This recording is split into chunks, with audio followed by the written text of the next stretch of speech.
just me. Jeff, why do you insist on doing this dumb internet shit on TV? I look and see, it's not just me. This place is a fucking joke, man. You're a clown. I quit. So many of us have stood where we stand. We are the young, so raise your hand. So many of us have stood where we stand. We are the young, so raise your hand. They call us problem child. We spend our lives on trial. We walk an endless mile. We are the youth gone wild. We stand and we won't fall. We're one and one for all. The writing's on the wall. We are the youth gone wild. No. It doesn't make logical sense, but it makes. Well, yes, of course. But it makes wrestling booking sense. Of course, this makes no sense. Of course, okay, it makes no sense. However, in pro wrestling booking, which often makes no sense, you would do that. It's about making money. It's not about anything else. Wrestling has always been about making money first and foremost. That's it. Yes, I look and see, it's not just me. Last weekend was the greatest weekend in AEW history. This is the greatest week. I look and see, it's not just me.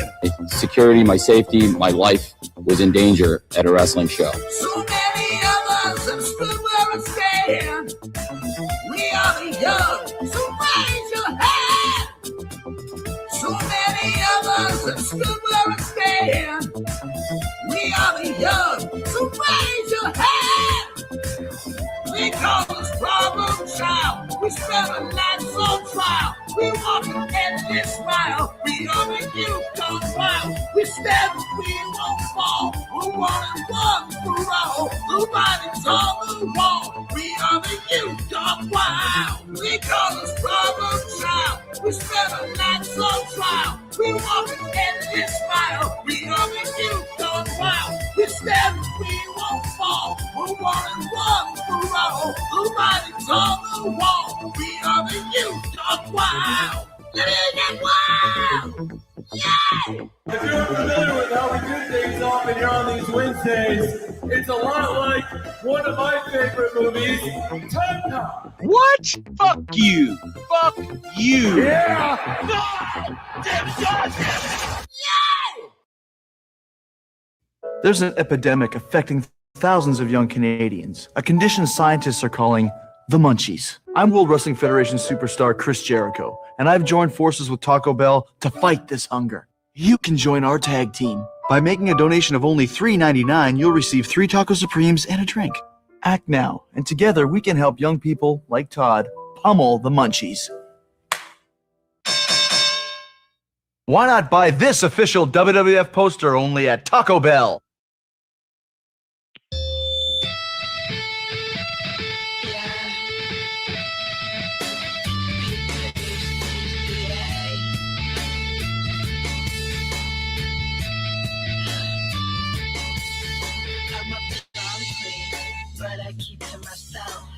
High green, you're in debt to your health. AARP, ancient over my wealth, and my RP's getting dumber every day.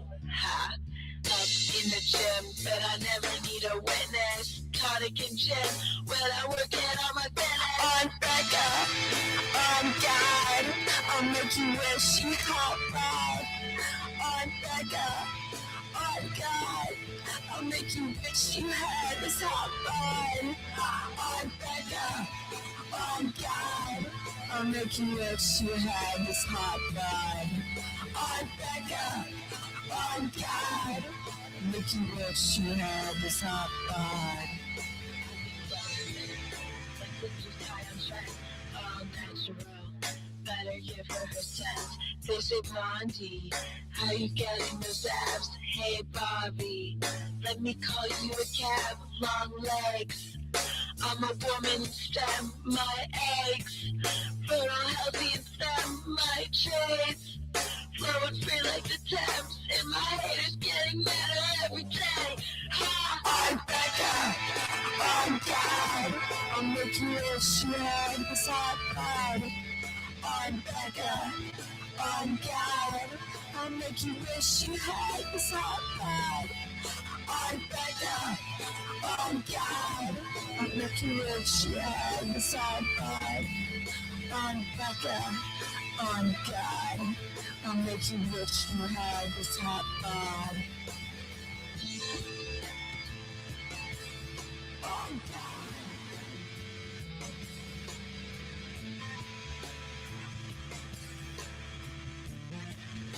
On God.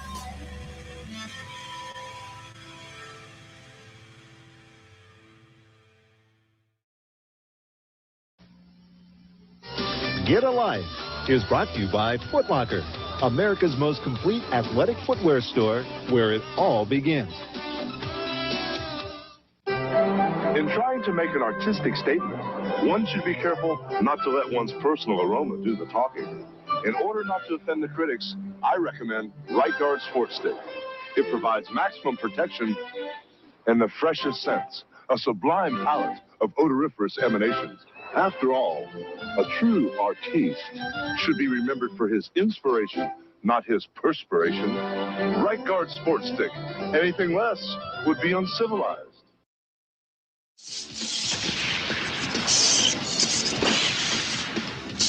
Need a little excitement? Step into a Slim Jim.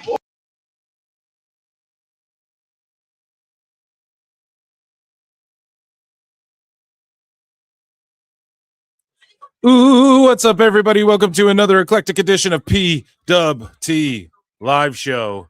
Yeah. I am your host, the infallible Phil Marks, and I have the Big Bang Theory pulled up here. And winter is coming, folks. It is quite wintrous up my neck of the woods, blizzarding and whatnot. And a little further south, winter is coming tonight.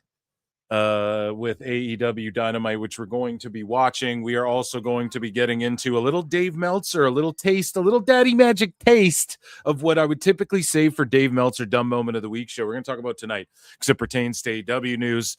So get your flutes in the chat. We definitely need flutes in the chat.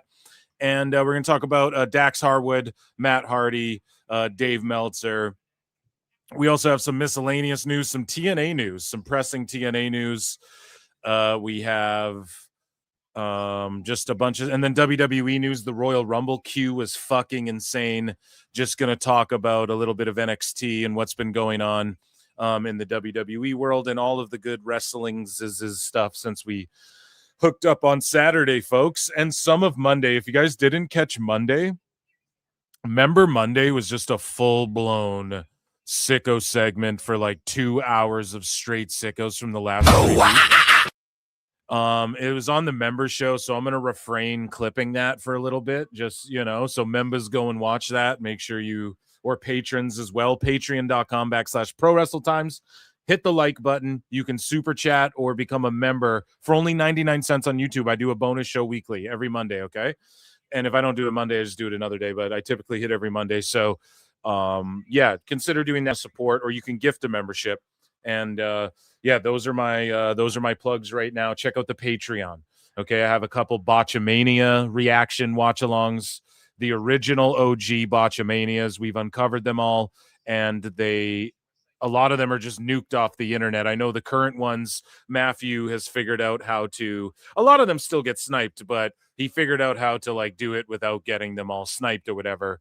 So the OG Botchamanias, I have reaction videos to those coming out and whatnot. So that's been fun. 99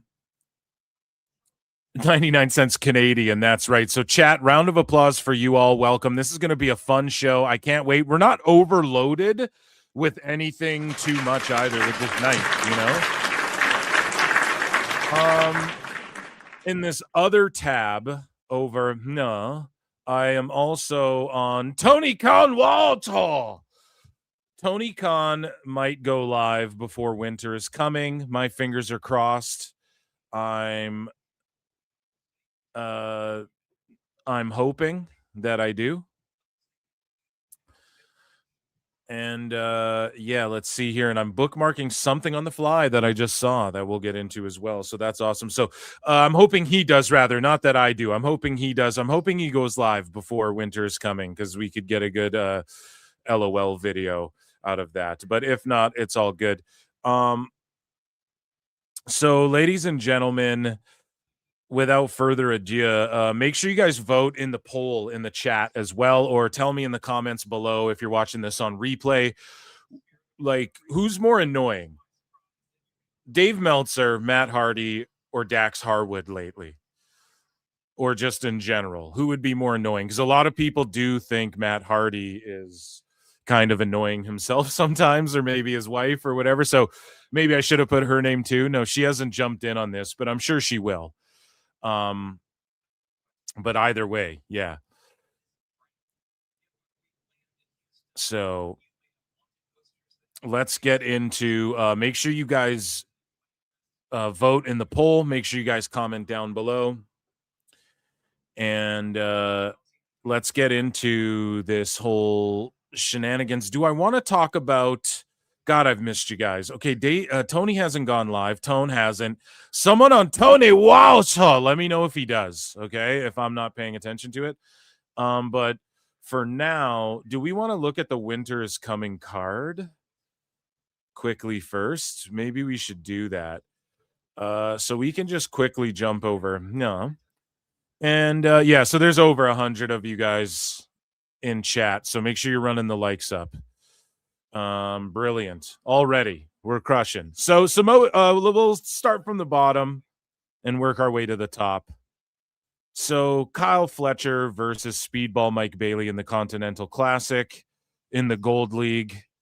I mean, it'll be a solid, fun match for the people who are really into the Continental Classic. This is awesome. You're like, great. This is great. Katsuchika Okada versus Jungle Jack Perry. And then they're calling him Jungle Jack Perry as well. Okay. You know, I mean, my predictions for these, I think Speedball could steal one, because Fletcher does not ever really lose unless it's like a big match. And even then, he's like winning most of them. You know, he lost to Hangman, but that's the world title. Like, his title's not on the line, so he can get pinned. So I think Speedball could sneak one, leading to possibly a match down the line, like outside of this tournament. Okada versus Perry, I don't know how many wins Perry has, if any, or he's stepping in because of an injury, right? So I think, again, maybe Perry gets a sneak win. One of those matches should or will be a sneak win.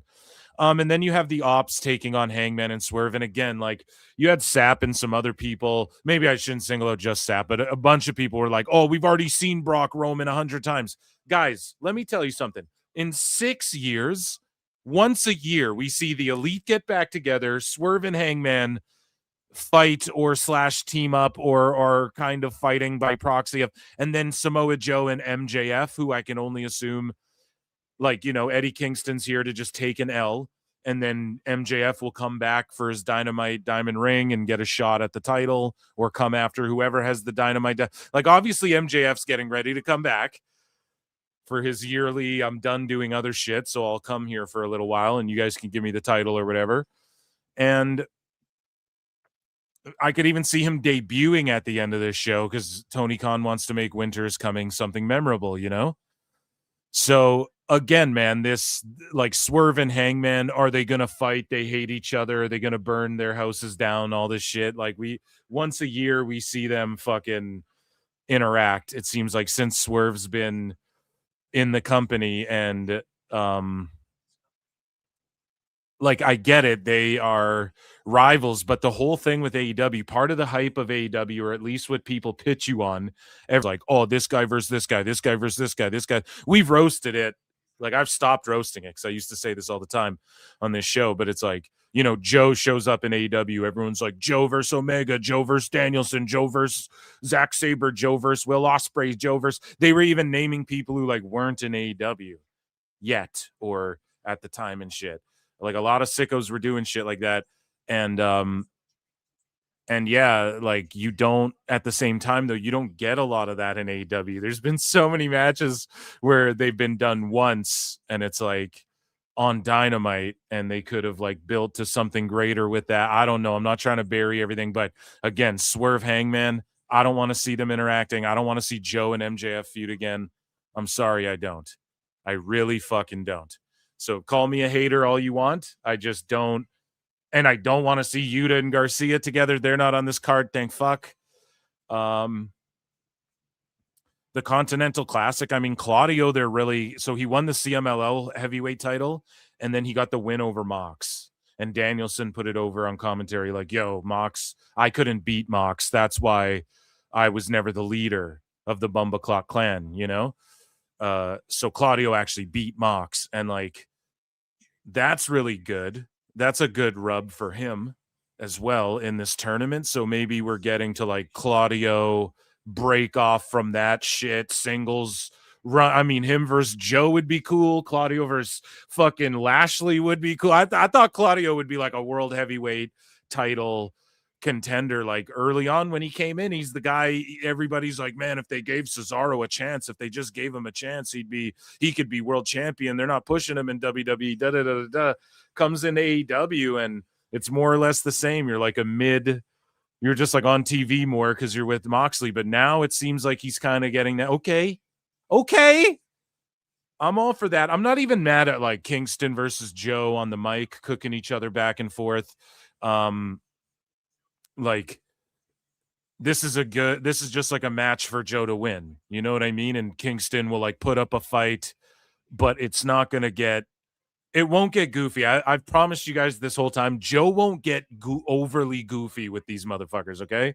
He's not going to sit there like Ishii and do whatever Kingston and Ishii would do. It'll be I bet this will be like a pretty solid match, honestly, for the world title. And it's not going to go too long, you know, and it'll be the most, unless they gaga it up with a bunch of garbage. It's not Falls Count Anywhere. That's the Swerve Hangman shit, is Tornado Tag, because they're just going to do, you know, tables and ladders and chairs, oh my, right? And then I didn't mean to skip over the women's tag match, but this is probably to me the most compelling thing. Shout out Mina Shirakawa, who drew some views actually on that unrestricted pod, and people will go look and laugh. They'll be like, oh, come on now, Phil. That's not views, but it's like more than what other people get who go on that fucking podcast, you know? So proving that like even within the AEW fans, like everyone can agree Mina's amazing. How old is Mina Shirakawa? Let me Google that. No creepy, just we Google lots of ages on the show. 37. I did not know that. Holy shit, buddy. So she'd probably retire in AEW if she, you know, like what's the odds WWE picks her up and brings her straight main roster and when she's 40 or whenever her deal's up with Tony Khan. I did not know she was 37, man. That can't be right. Let me just fact check myself. Mina Shirakawa, wrestler age. Okay? Wrestling, bro. What does age 37? Dude, she comes across like she's a young soul, okay? Shout out Mina, because I'm like, dude, she's 24. You know what I mean? I would have never guessed she was 37, bro. Wild, man. Shout her out. She's crushing at like, whoa, what is her diet and exercise routine? What the fuck is she doing? You know? Jesus. The fountain of youth, man. And then yeah, with Tony Storm, and then you got Harley Cameron and Babes of Wrath, and Willow Nightingale, the Babes of Wrath. And this is the final. This is for the titles, which got overshadowed by Stinkishay's national title or whatever. I mean, I'm looking forward to this one. And here's the thing, and this isn't a knock on Harley, like at that level of these other three girls as far as like, you know, she's a great wrestler. You guys know I love her. I put her over so much. They need to push her more. And I was just going to put that over. Like, I think her being in a tag is the right thing for her right now. And then to kind of get reps in, because there's no like, and it's not like Harley Cameron's wrestling at Ring of Honor every fuck. It's not like getting reps in Ring of Honor. I don't think she's doing, unless she is, and I'm just unaware of it, but she just needs more reps in like on the in-ring side of shit. And I don't know. I think this women's, I mean, these are 4 women that would be at the top of whatever women's division I had, if that's what I had to work for sure. So, and we know Toni Storm and Mina like get eyeballs, and people love Willow, even though I think she's been like not booked well in AEW as good as she could have been. That she could have been like, she could be so big. She could be huge with like her music and everyone clapping along, and I just think she could have been way bigger with that whole thing than she is, but whatever. You know, she's like, I'm the New Japan strong champion. Word, who cares? I don't give a fuck. I'm not talking about that, you know? And then Harley Cameron would just be like, I'm surprised WWE didn't scoop her up back in the day, because I didn't realize this until this past Halloween, but like Harley Cameron was doing songs with like Scarlett Bordeaux and Shotzi and shit. I think it was them when they were in NXT. But she was not signed to NXT, but they were. I don't know what happened there. She didn't make the cut, or was she signed at one point? I have no clue. But yeah, that is Winter's Coming preview, ladies and gentlemen. So let's get into we're going to get into some miscellaneous news here, some miscellaneous pro wrestling news, and then we're going to dive deep on the AEW stuff. Ken Dudley gifted 5 Pro Wrestle Clip memberships. Holy shit, dude. Thank you so much for a huge support, and gifting memberships honestly rules. And it's worked. I mean, people get gifted them and are like, oh fuck, I need to keep this. Like, I've gotten comments and people telling me that. So thank you so much. And then Kenneth Douglas has been a member for 9 months. That rules. I acknowledge both of you. Thank acknowledge me. What's chat saying too? 35 likes. Run those up. There's 150-ish watching across X and YouTube. YouTube.com/at Pro Wrestle Clips. Run the likes up. Vote in the poll. Thanks, guys. And F1WGP7 has been a member for 4 months. God damn, that's amazing. Thank you so much. I will acknowledge you. Acknowledge me. Done Did What Now has been a member for 6 months. Guys flexing their membership. So you guys don't want to miss Memba Mondays. They fucking rule. And Done Did is always hanging out. Thank you guys so much. I'm Dax Shepard. It's all about my wife, my kids, my wrestling, my AEW, my Tony Khan. I love it. Dax Shepard. Isn't that like isn't he like a jackass or whatever? Or he's like he was on Punk'd or whatever. Right? You're thinking of Dax Harwood is right. Oh man. Memba, check out the Monday show. Yeah, 5 people, man. Thank Ken Dudley for that. Mega problems. These names are AEW is like the worst name department ever. Timeless Love Bomb sucks as well. I gotta be honest. But it's very it doesn't suck, and I'll tell you why. It's very Joshi-ish, but like, it ain't working. You guys, they've been trying this same shit for so long. It just ain't working, man. The storylines, the guys like Joe and Claudio and Lashley. I keep saying Lashley. I know he's 50. Yeah, give him a fucking run where he destroys, gets the belt. Everyone's like, how the fuck do we stop this guy? And then he gets beat, and then that sort of is like swan song or whatever. It's old school, but it works, man. It's old school, but it works. Some shit you got to just give a fresh coat of paint. Okay, look how many different versions of A Christmas Carol there is. Scrooged rules. I don't care what anybody says. You know, it's a fucking movie that every 3 years you can make a new version of because people will watch it in different, like you just throw a fresh coat of paint, new actors, boom, you know? Everyone's got their own version. I'm sure Netflix is working on a version with Lindsay Lohan and Freddie Prinze Jr. right now. Anyways, Let's get into, ladies and gentlemen, it is time for, and check out Phil Mark's Out YouTube channel as well. You see my Stranger Things stream I did there the other day. I talk pop cultures and all of that. But ladies and gentlemen, it is time for some miscellaneous news. Cole. Ladies and gentlemen, I'm afraid I've got some bad news.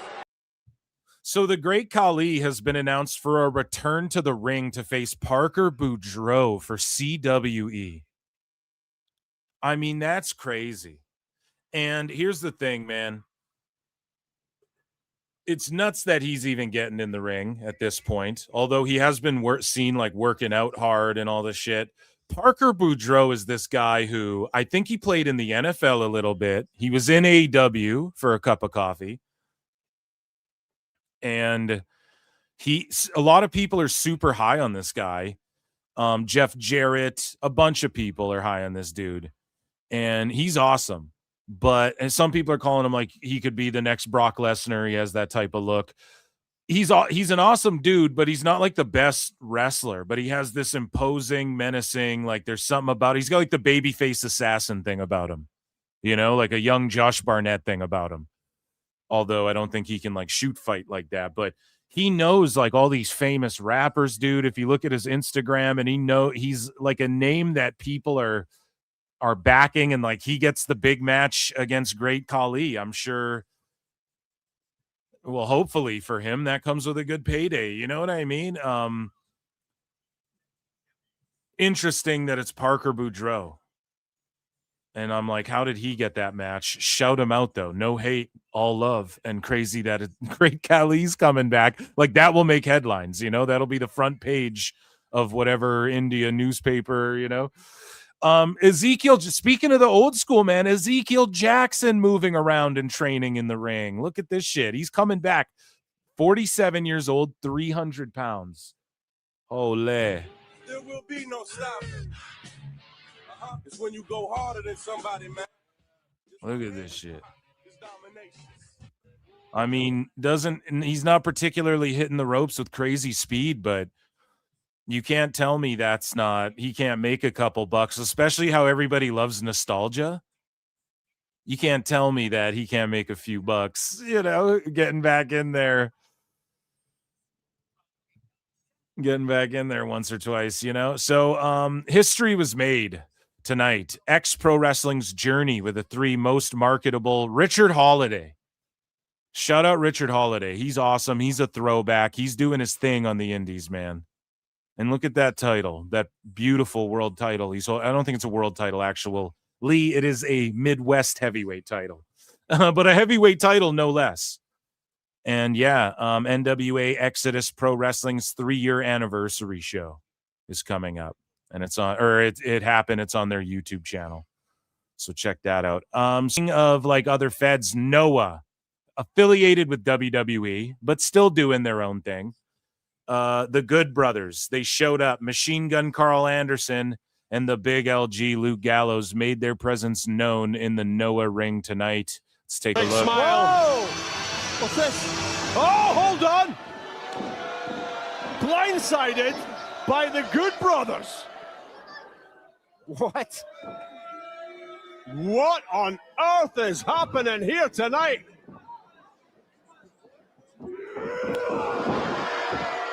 Now, this has just put a dampener on evening. They're going to reveal themselves now. Look. So did the guy say Good Brothers before they actually revealed it? Like, I know you could see his face, but the commentators could have sold it. Like, who is that man? His hood is up. I can't see it. All good. I'm not trying to shit on them, but it's like, damn, they called it like before the big reveal, I think. Got a reaction to listen to the reaction. Gallows, multiple-time IWGP Tag Team Champions. What are they doing here? They are going to town on Kaito Kiyomiya. They are going to town on that haggis. Absolutely ruining the fun, spoiling the party.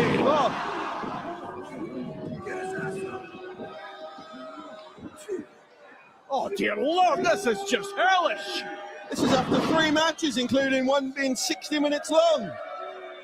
Well, they clearly did not come here to Make gain friends. any fans Right. and make friends. Carl Anderson, as well as a former THE Tag Team Champion with Giant Bernard. Everybody's shouting, get out, go home. Machine Gun Carl Anderson. Doc Gallows.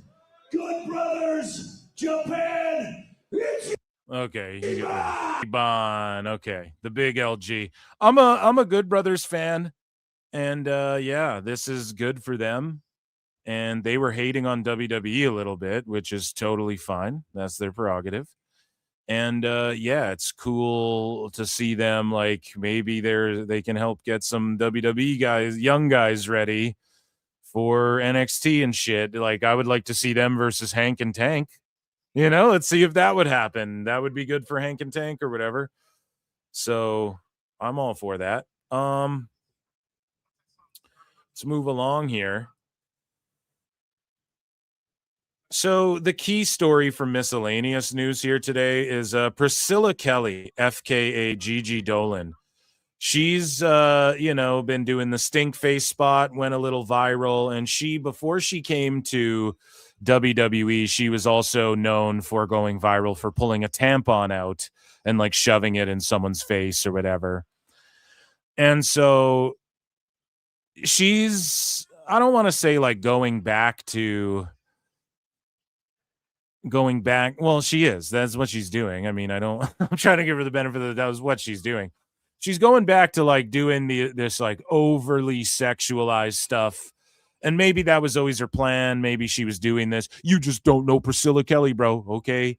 But sorry, I just remember like the tampon spot and then seeing her on some key indie matches, right? And I like Gigi Dolan. I'm a huge fan. You guys know that I love Toxic Attraction.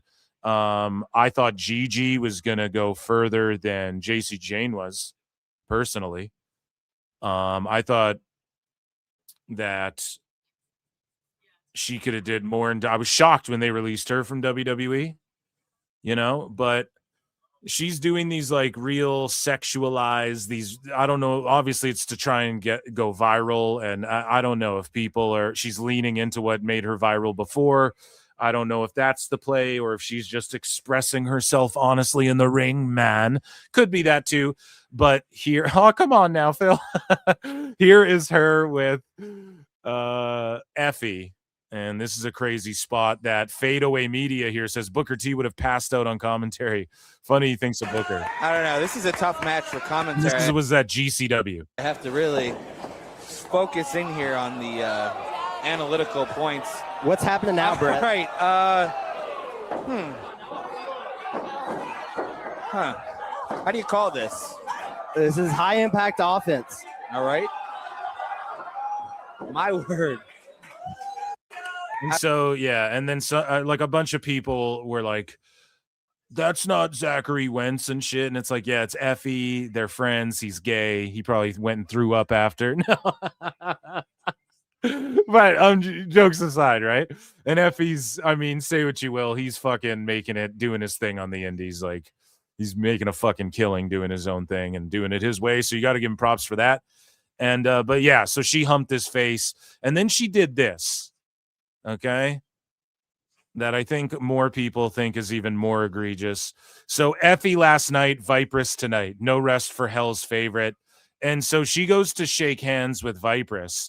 And before she does, she gives her like the mall rats. Now, have you guys seen the film Mallrats, where, you give them the guy in the movie, Brody, played by Jason Lee, explains like a stink palm. And then he gives, Michael Rutger the fucking chocolate covered pretzel. And, he stink palms him, essentially. And so she does that, but with her vagina. It is a sink or swim situation. Hold on. Exactly what I was talking about, Jordan. And Vipress says you can't. And so it's like a blood oath, but it's like a vagina juice oath. Priscilla Kelly. Well then. Listen, Viperous cover here. In the middle of a match. So chat, let me know, comment down below. What do you think of this? Is this too much? Is this cringe? Is this like going overboard? The crowd reacted to it. She was kind of known for shit like this before. It's a sink or swim situation. Hold on. Exactly what I was talking about, Jordan. And obviously it's like a pantomime or whatever. But what do you guys think about that? And that, ladies and gentlemen, was miscellaneous news. Cool.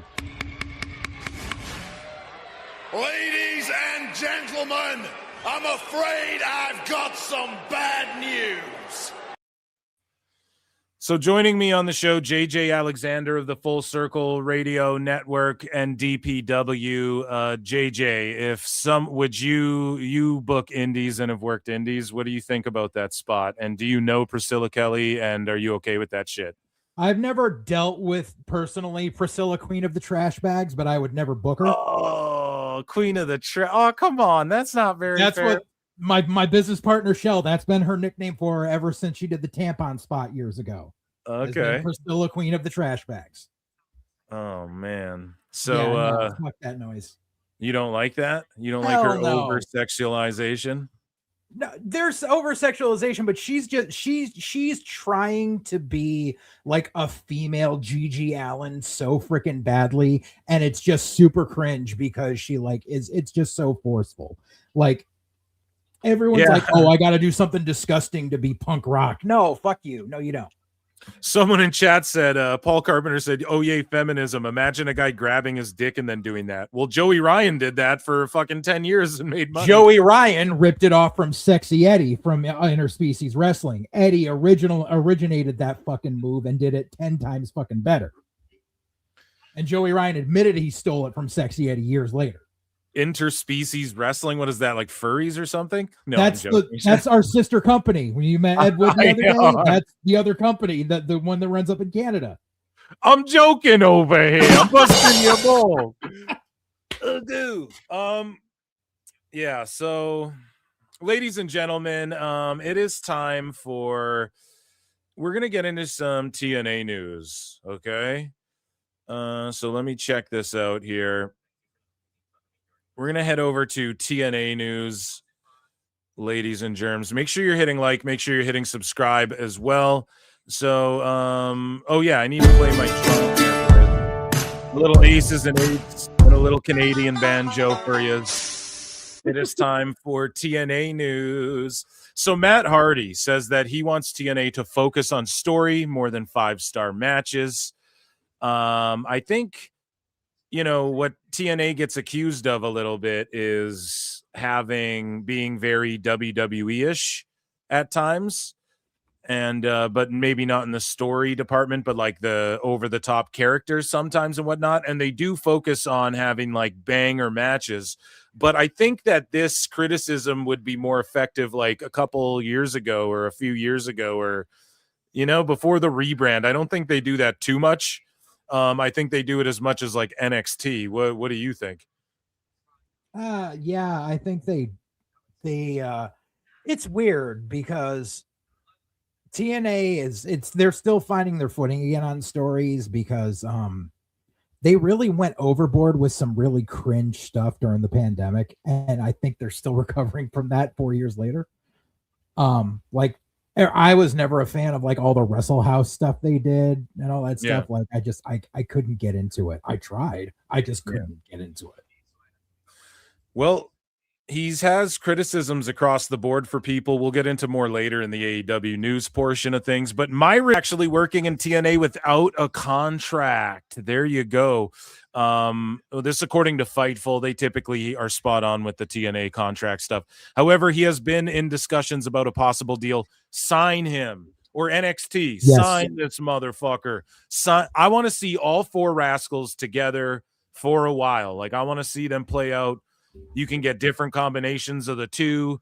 You can get a 6-man out of you can whatever. Or I'd love to see these 4 go to AAA maybe if they all got scooped up by WWE down the line. I don't know. but maybe they're like been there, done that with Wesley and Zach Wentz or whatever. But Myron Reed is such a great talent. I was a bigger fan of, oh God, the name's escaping me, but the stable that Myron Reed was in MLW that was basically like MLW's version of the Rascals, where it was Myron and Jordan Oliver. I really like the stuff they did together. And the name is escaping me right now. Yeah, I can't. I just know he's like Rascals OG. I'm happy that they're together. He's working without a contract for some reason. Maybe it's just. I'll speculate and say this. Maybe it's because, if I'm not mistaken, he has like a couple of these titles in other indie promotions right now, or maybe he's dropped them by now. But I'm not sure what it is. Sign him up, TNA. Don't be stupid. And especially because we know like a guy, let's say like Leon Slater, who Myron Reed sort of had a passing of the torch match with recently in TNA, if you will, because like I know Myron's younger, but like, dude, he innovated a lot of the shit. A lot of people I think have bitten his shit. You know, we've seen MJF do it on a pay-per-view. I like All In, that over the top rope cutter and shit. Like that's Myron shit, you know? So, and I told everyone like, yo, Leon's going to get this win. And it's like a passing of the torch kind of moment. You know, if they're going to snipe a Leon Slater away and you need an exciting fucking X Division talent with size, Myron Reed's that guy, man. So, speaking of Myron Reed, his wife, I don't know if they're married, but Killer Kelly, her TNA contract is set to expire in December. However, the two sides have already been in discussions regarding an extension. Yeah, you need to keep her around. The Knockouts division, I think, is so good. And, I mean, you can get matches with her and Lei Ying Lee. Are you a Killer Kelly fan? She's all right. Yeah? Have you haven't worked with her or what? Have not. Yeah, I think she's awesome. I think her and Masha Slamovich are fucking amazing together. But unfortunately, Masha Slamovich has been removed from the TNA roster page, god damn it, following Akira and his agent or manager. They had like an outburst. I don't know if this is because of There's a lot to that story that I could tell you, because like that, all the New York workers were talking about that the moment that it dropped, because Masha's got cemeteries in her closet, not just skeletons. Damn, please do tell. What can you tell us? She was really abusive to Akira, like verbally and physically. Like that, it wasn't like a one-time thing. Like she was always either like literally just smacking him around, or just like verbally berating him on the phone if he was at a show that he was booked on that she wasn't. And also she apparently had a child before she got into the business, or like when she first got into the business, that she handed over guardianship to her mother, which fine. Sometimes people can't handle being a single parent. This is all rumor and innuendo, by the way, folks. But yes, JJ, sure. Yeah. But yeah, and like obviously, like because I raised my niece and nephew when my sister had the kids taken away by Child Protective Services. So like things happen. Sometimes single parents can't do it. However, it was the fact that in many different circles of people that I have worked with, she referred to that child as that thing that she doesn't want to deal with anymore. My God. People have said that? Oh yeah. Several. Yeah, this is all, again, rumors in innuendo. Yes, for legal purposes, allegedly. Yeah, allegedly. This is allegedly. Allegedly. Okay. Allegedly. But yeah, so that's crazy. And then what about on her end? Like, I think there was some people who were like, well, Akira is like a piece of shit, and like they fought each other and stuff. Like, what do you make of all that side of things? Akira is no angel, but in this case, Akira was pretty much the victim across the board, and Masha was just basically thinking that she was going to come out of this, scot-free. And the thing is, when you kind of screw over people or you say things around people, that shit comes back, and people keep receipts. Like there's a bunch of people, like I know, like some people have shared like screenshots of text conversations on like Twitter and shit. I've seen more screenshots than have been distributed on Twitter. Sure, So it's not from just like one or two people. Like this has been going on a lot. Yeah, and it was like their agent or like Akira's manager or agent or whatever that like fucking that dropped, or like self-proclaimed, I don't know, who dropped the screen grabs of the text and was like, whoever it was like, it's not like Akira put it on blast, but right. That's kind of sloppy shop if that's the person like representing you, putting that all out on blast and then being like, fuck you and shit. He said some nasty stuff about Masha. Yeah. So, but it's but apparently you're saying from he was more likely the victim than not from what the rumors and innuendo you've heard. Okay. Well, speaking of rumors and innuendo and people being frustrated, apparently the TNA locker room is frustrated with the creative direction ahead of the AMC launch. So we head on over to Ringside News here, who is quoting Sean Ross Sapp in Fightful Select here. And Sean Ross Sapp said, creative is a primary thing of which the talent want fixed. They don't feel as much confidence in their creative. And that's not me trying to pick on TNA. It's just the very common reaction I got when I asked about the TV deal. I wasn't even fishing for anything like that. It was presented without instigation, so to speak. Why are you laughing? Sapp is always fishing. It's the journalist's job to fish, you know? Truly. But here's the thing, though. I will say this, man. We know that in AEW and TNA, there are talents who will just run to Fightful and the Observer. I'm sure there's some in WWE, maybe talent-wise, but like we know that from a few stories that have come out and the way they're reported. Like multiple talents came to us and said this and shit, and then the Observer was saying the same thing, and it's like there's people who can't wait to go and talk shit. So I'm sure there are people who are losing spots to NXT guys who are like mid-lower NXT guys, and they're like, fuck this. Yeah.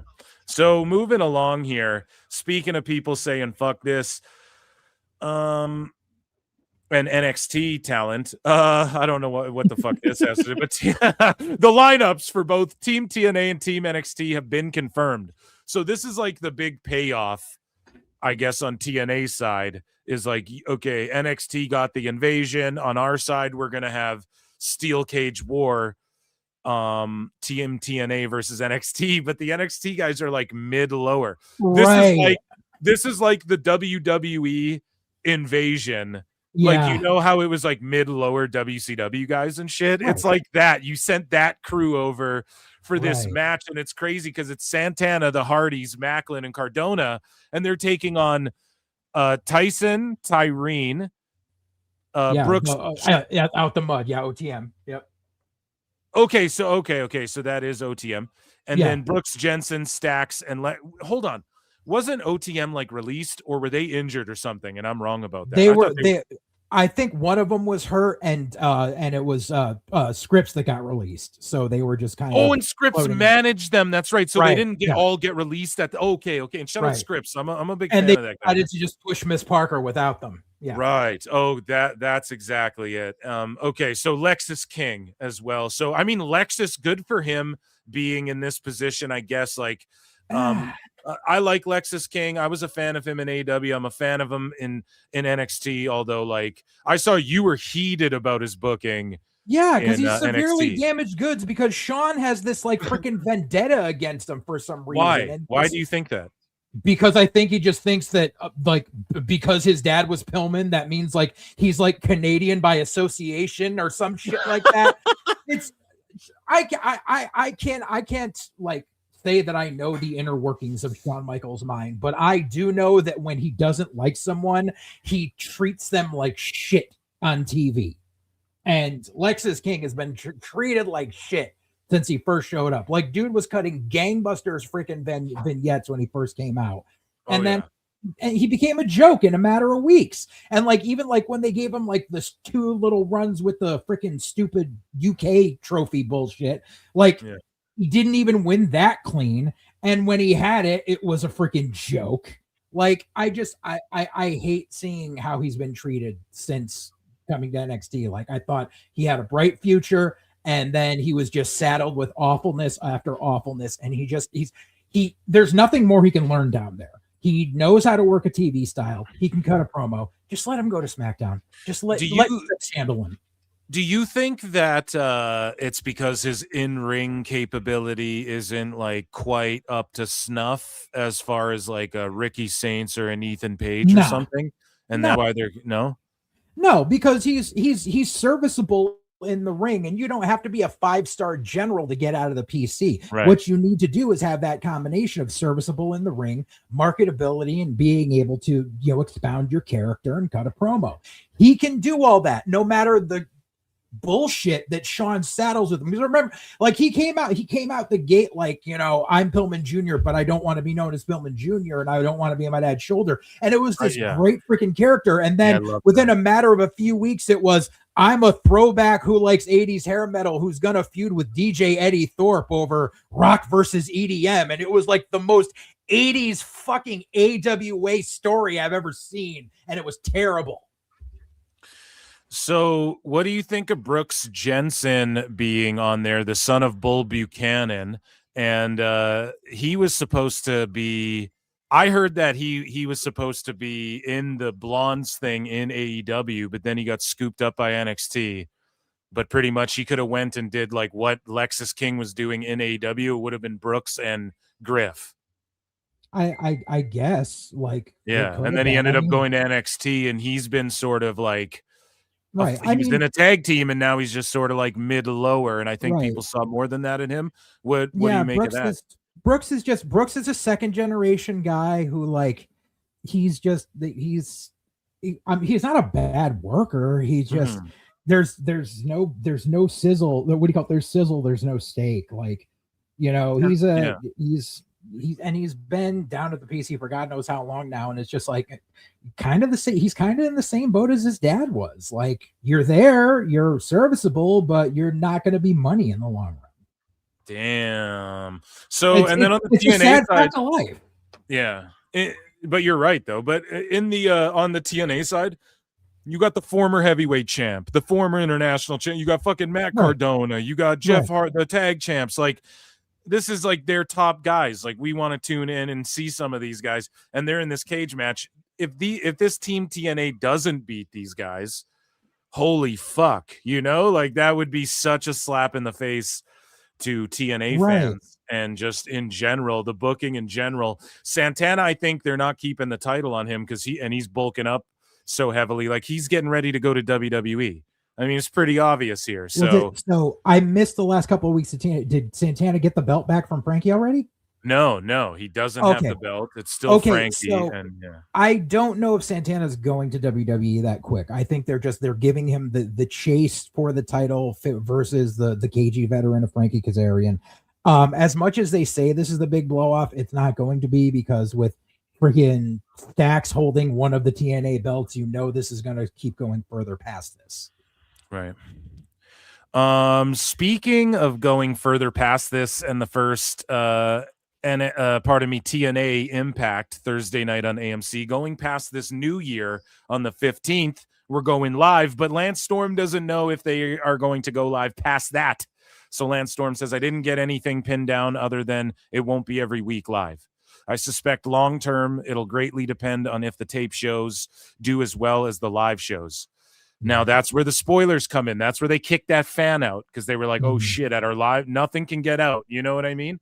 So I'm surprised they're not going live weekly, but I think if they do some live and do some taped and they see a surge in the live number, I think, we could see it live weekly. Now, that will cost more money per episode, though, which they want to keep the cost down on this $30 million deal. So a lot goes into that. Eric Bischoff said he speculated, like, from my experience, from what they're doing, I bet they could like $250K an episode or something. They could get an episode done. But of course, Bischoff is a little bit removed there, but he's like, man, things are cheaper. And he does do the RAF shows. So it's not like he doesn't know entirely, but he has a good guesstimation, if you will, guesstimation. And so, Lance Storm just says you need to go live enough that the fans get the impression that it's a live show. And once they have that feeling, then you can throw in the taped one. So Lance Storm, I'm with you all the way. I feel like they should go live as much as they can year, and then like at the Absolutely. holidays, whatever, you want to throw some taped ones in there. I think also to promote the TV, doing house shows doesn't hurt either. Yes. But I don't think they're going to do that, man, and that's unfortunate. No, I think they are. I think they're going to get their footing. They're going to get their footing on AMC, but TNA is definitely going to still do house. They're not going to do like a huge amount, but they're still going to do house shows, because that's kind of that's part of the trade-off with doing the partnership with NXT, is because NXT hardly does house shows, and a lot of these kids need to get their fucking reps in, and they're not doing it at the PC, just running drills in front of no crowd. So it's the good thing is that they were able to go to TNA to work in front of, an audience that's not the same family and friends every fucking week. Yeah. So moving along here, and who knows also, actually, before we move along, who knows if TNA is going to go like, or do they just go to in America, or do they tour around Canada a little bit too? I think they should do some Canada shows and bring TV to some markets that WWE maybe abandoned, even with their live shows a little bit. I think that, and maybe I'm wrong on that, and maybe that doesn't work out with the accounting or whatever, but I think that would be the move. Like, don't get too big for your britches. Right. And just slowly grind away now. It's new. It's a new landscape now. Right. Plus, a couple of months ago, there was that word going around. I forget, but it was basically, and it was NXT doing it. It wasn't it wasn't main roster, but it was NXT going around to like Big Ten college campuses in America, looking to book like house shows there, and like doing like bulk deals on tickets, for students and stuff. I'm not sure if that plan is still going forward in motion. It's been a couple months since I heard about anything, but that would be a prime example of doing like NXT, TNA, and AAA talents on these house shows, and that's your inexpensive house shows for these guys to get reps, and it's kind of like the methadone for the main roster people who aren't getting house shows most of the year and don't want to spend $100 a seat to go to Raw or SmackDown. This is their chance, and so it's kind of a win-win-win across all bases if they stick to that plan. Well, speaking of sticking to the plan, Eric Bischoff, shout out 83 weeks. Oh, come on now, Phil. That's not very fair. Come on now, JJ. That's not very fair to say you wouldn't work with Gigi Dolan. Oh, come on now, Eric. Oh, that's not very fair. She's just she has a very healthy vagina handshake. And I don't think that's very fair. I'm here for it. I'm here for vagina handshakes, Eric. So here is a shout out 83 weeks, Conrad and the gang. Here's Eric Bischoff's take on TNA. And he went off as well. He had Raj Giri on talking about the Netflix WBD stuff. Mm-hmm. And Eric was going off about EBITDA and all this shit, dude. And he said EBITDA like 15 times. That's all I know. And he was going off, dude, about this shit that like Tony Khan's going to have to manage now and keep costs down and all this shit, because they're going to start looking over the books, like whoever buys them. And it's interesting. But here's his take on TNA right now. Carlos Silva is saying the right things. He's saying the right things. He's, for a wrestling conversation, baby facing his way into this and maintaining a positive, supportive. He's not here to be the number one wrestling company in the world. He's going to save the wrestling world and all that other happy, wrestling online bullshit. It's a revolution, like Jim Crockett and Vern Gagne. I'm not gonna take this shit. I have more money than fucking. Who are some of these bookers? Jesus Christ! I have more money than Vern Gagne. He's coming in knowing, he's not even the underdog because he's not in competition. Now, the fact that he's, got a partnership with him is part of that. But I mean, even from a positioning point of view, I think he's going to come in. He's going to maintain. And what I'm really saying, he's doing a great job of keeping the expectations low. This is where Tony messed up. Tony messed up by setting the bar so high, and he hit. I'm not going to take this shit. I did. Shit. Until he didn't.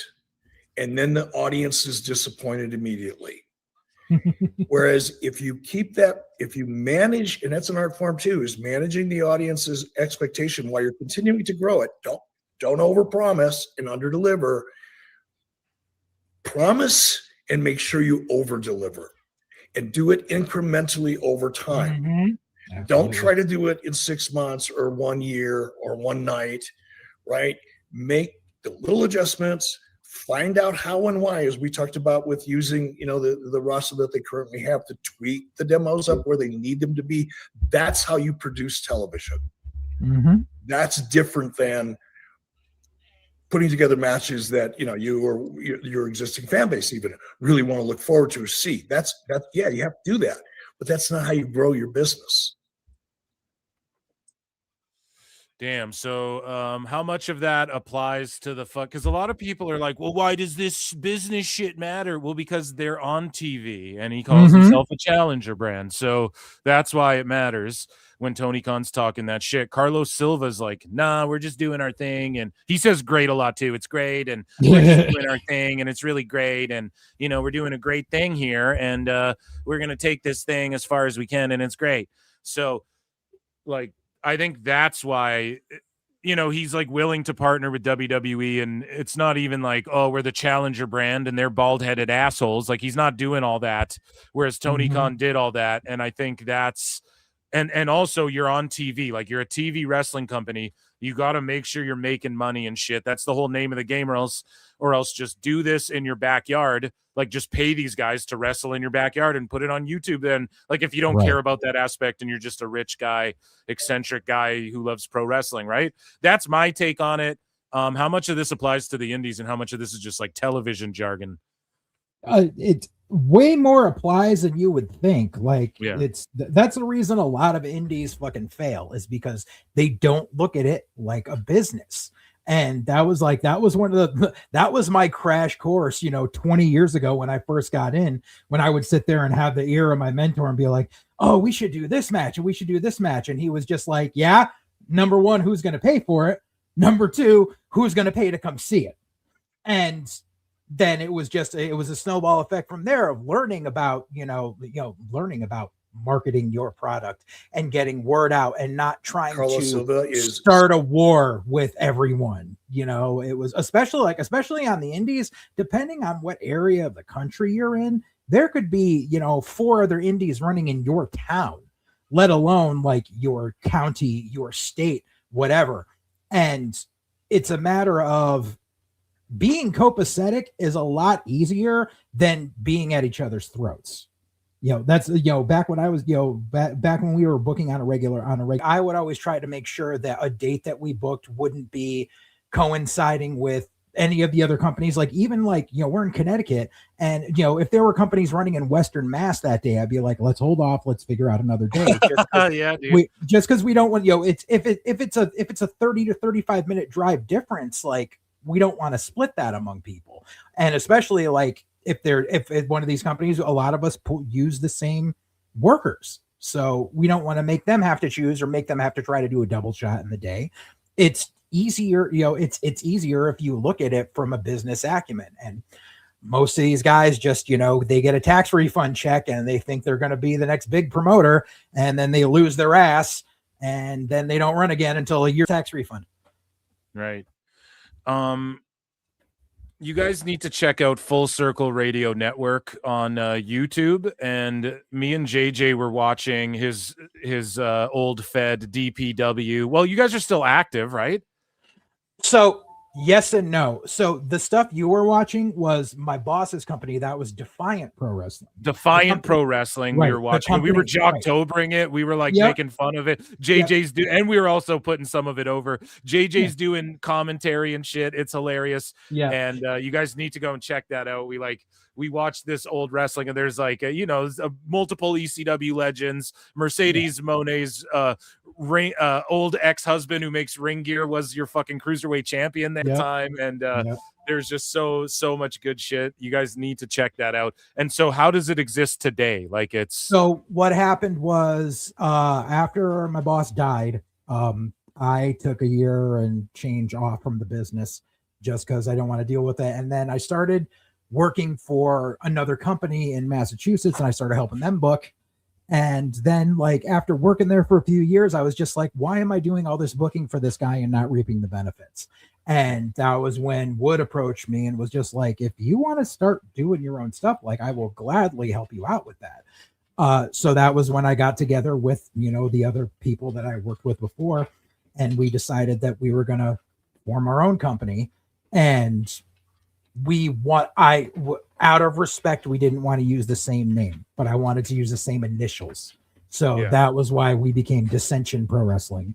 And our logo was very similar to the old Defiant Pro Wrestling logo. Like paying homage in a way. And then Exactly. didn't you were at an indie show recently with like Killer Cross and them. Yep. And there was a DPW chant that There started. was because Mercedes Martinez was wrestling the Portuguese Princess Ariel, and they had worked each other 1,000 times back in the day in our old fed. And a handful of people in the audience started a DPW chant. I'm like, you old bastards, you're gonna make me cry. Oh, that's amazing, dude. So yeah, guys, go and check that out. But speaking of checking things out there, Eric, so Eric Bischoff put out this video and had a response to it, and he was like dead on balls accurate, right? And then that's when Sarah Stock chimed in, and she's been having meltdowns left, right, and center. We've been chronicling them here. I haven't been putting every single thing she's been saying into bookmarks anymore because it's done. I covered it. It's too much. She won't stop. And she has a blue check. A lot of people think she's doing this to like get monetized on X or whatever. And that could be the case. I mean, I wouldn't discount that at all because she's going savage since she got the blue check. But Sarah Stock says that here's a conspiracy. Speaking of fucking conspiracies in this TNA news segment, rumors and innuendo. Sarah Stock says, suck a big fat dick. Whoa! You what? Can suck a big fat D. Speaking of corruption, I know all, and it's like, who is speaking about corruption? Speaking of this thing that I just came up with. Oh my God. You know what I need on the soundboard? I need Chris Tucker from Rush Hour when he goes, that's one crazy ass bitch. And she goes, I know all about the shit he's tried to pull. Your support makes me wonder if you're complicit. So now Bully Ray is complicit in corruption somehow. Just because she just made this up, right? Just out of nowhere. Just like fucking, throwing out accusations because I know you ain't ignorant to it. So she knows Bully Ray is complicit in corruption, dude. I mean, like, because I saw she was talking about some TNA stuff about Bruce Pritchard, which I was like, yep, that's 1,000% believable. But then like she was coming to defend Masha, and I was just like, nah, this isn't the hill you want to die on. Oh no, and I think she was defending Masha. I think she was just doing it because she's like, women in the business get a bad name, you get a bad rep no matter what they do. And I'm like, you're on the outside looking in on this one. Maybe sit this one out. Everything else she's been saying, I'm like, I dig and I can see, like, so I'm not like coming after her for that one other thing. But yeah.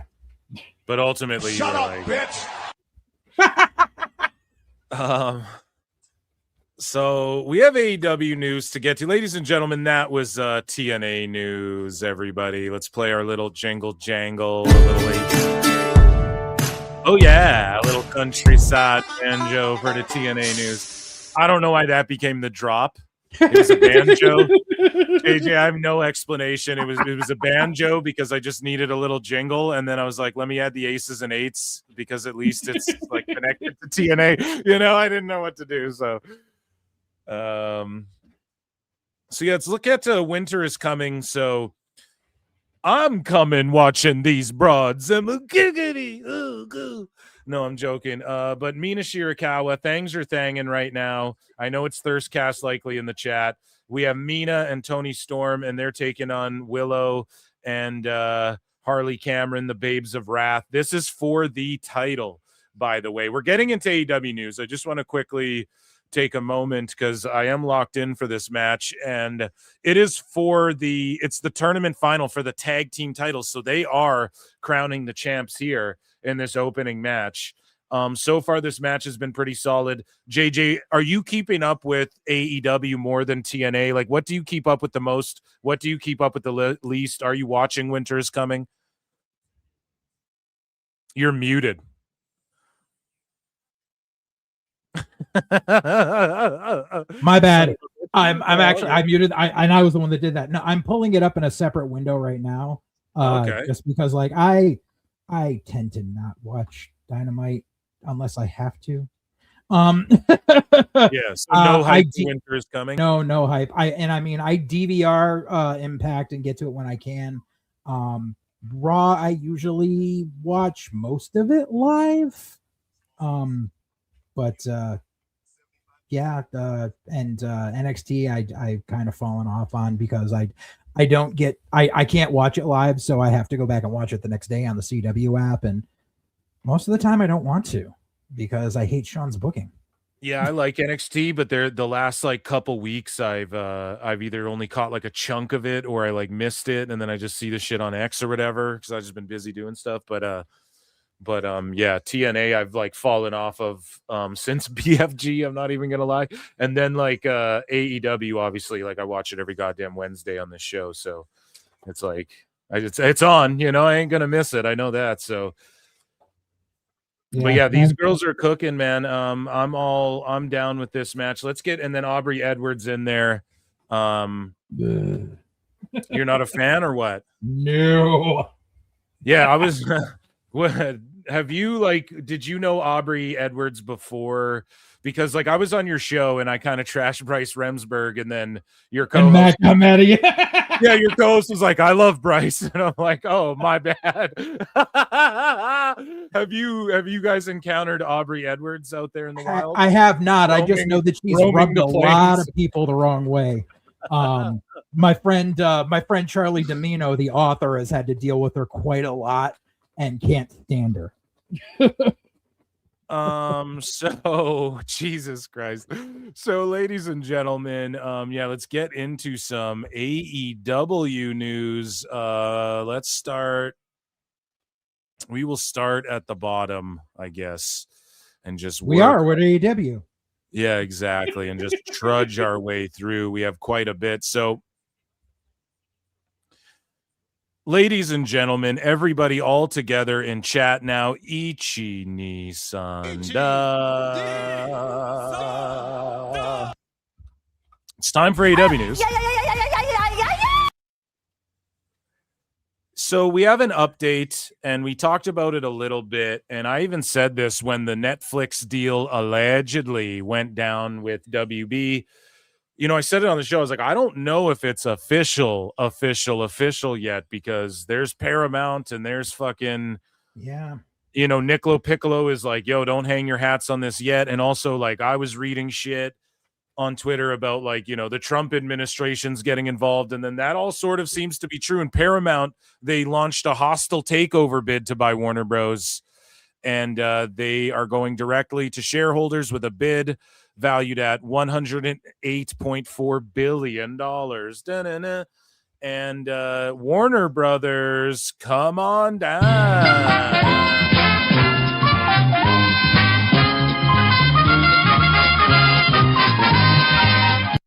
But there's fucking emails being sent by Netflix saying, like, hey, we are taking this over and nothing changes now and da-da-da-da-da. And so Paramount swooped in and it's being revised and the government might look this over and da-da-da-da-da. This is going to be ongoing for like a while, obviously. And AEW's fine in the form it's in until like, what, 2028? So again, people busting their nuts about this story. Eric Bischoff, and you were like, I don't know about that. Eric Bischoff also, I listened to 83 Weeks there, him and Raj going back and forth, and Bischoff is like, no, I don't think they're safe, like, honestly, because now they're going to start looking over shit, and if they see this AEW thing, they might be like, ditch this or whatever. But the apparently what's going to happen is like TBS, TNT, that's all going to become this company like Discovery Plus, and then they're going to try and sell that to someone else other than Paramount or Netflix too, if they don't want it. So it doesn't matter. Like, AEW is going to be looked over with a fine-tooth comb, and they're in limbo right now. They don't know. Are they a sport? Are they entertainment? Are they part of TNT Sports / TBS, like an HBO Max? Are they? Well, they are, but will they be when this thing dissects and unfolds? I don't fucking know. But either way, man, there are theories out there that this is by design and this is like a backdoor bully. Like TKO will backdoor bully AEW regardless if it's Paramount or Netflix. It's, that this has all sort of been by design, I guess. I don't fucking know. We read Nicolo Piccolo's thread where he broke that all down. I'm not sitting here going AEW's done. Like, I think he'll just put it on YouTube or launch like AEW Plus with Ring of Honor and shit or whatever he does. It'll be something like that, but it'll be interesting no less. JJ, do you give a fuck about all this? Are you doom and gloom on AEW, or are you just like, whatever? It's funny to see Sickness meltdown, but as far as the TV stuff goes, number one, Paramount is just, it's such sour grapes, and the fact they're trying to do this hostile takeover nonsense when they just had their merger with Skydance, and now like they're trying to push the envelope when it comes to antitrust laws here in the US. That's just that's a fight that they shouldn't be taking, especially when they're already being scrutinized for doing stuff like canceling Stephen Colbert and saying, oh, he lost us $40 million, but then they're trying to do this giant ass freaking multi-billion-dollar bid for these networks that like are not worth what they're trying to bid for them. So that's like a whole thing on that. As far as AEW's TV and all that stuff goes, I've been saying it for quite a while, and it came before all the merger nonsense and everything was being talked about and everything. But I said that whenever they lose their TV deal or their TV agreement, because I guarantee like even like as it stands, there has to be an out clause for the network to be like, if you're not hitting a certain number, like we're going to pull you. And in the world of television and Hollywood in general, like you can say like, oh, we've got a contract for 4 more seasons. That doesn't mean jack shit. They can pull the rug on you. Oh yeah, anytime, bro. They can fucking pay you. They can pay you for a show. You make a pilot, and then they fucking get it right then and there, and you still get paid for it and shit.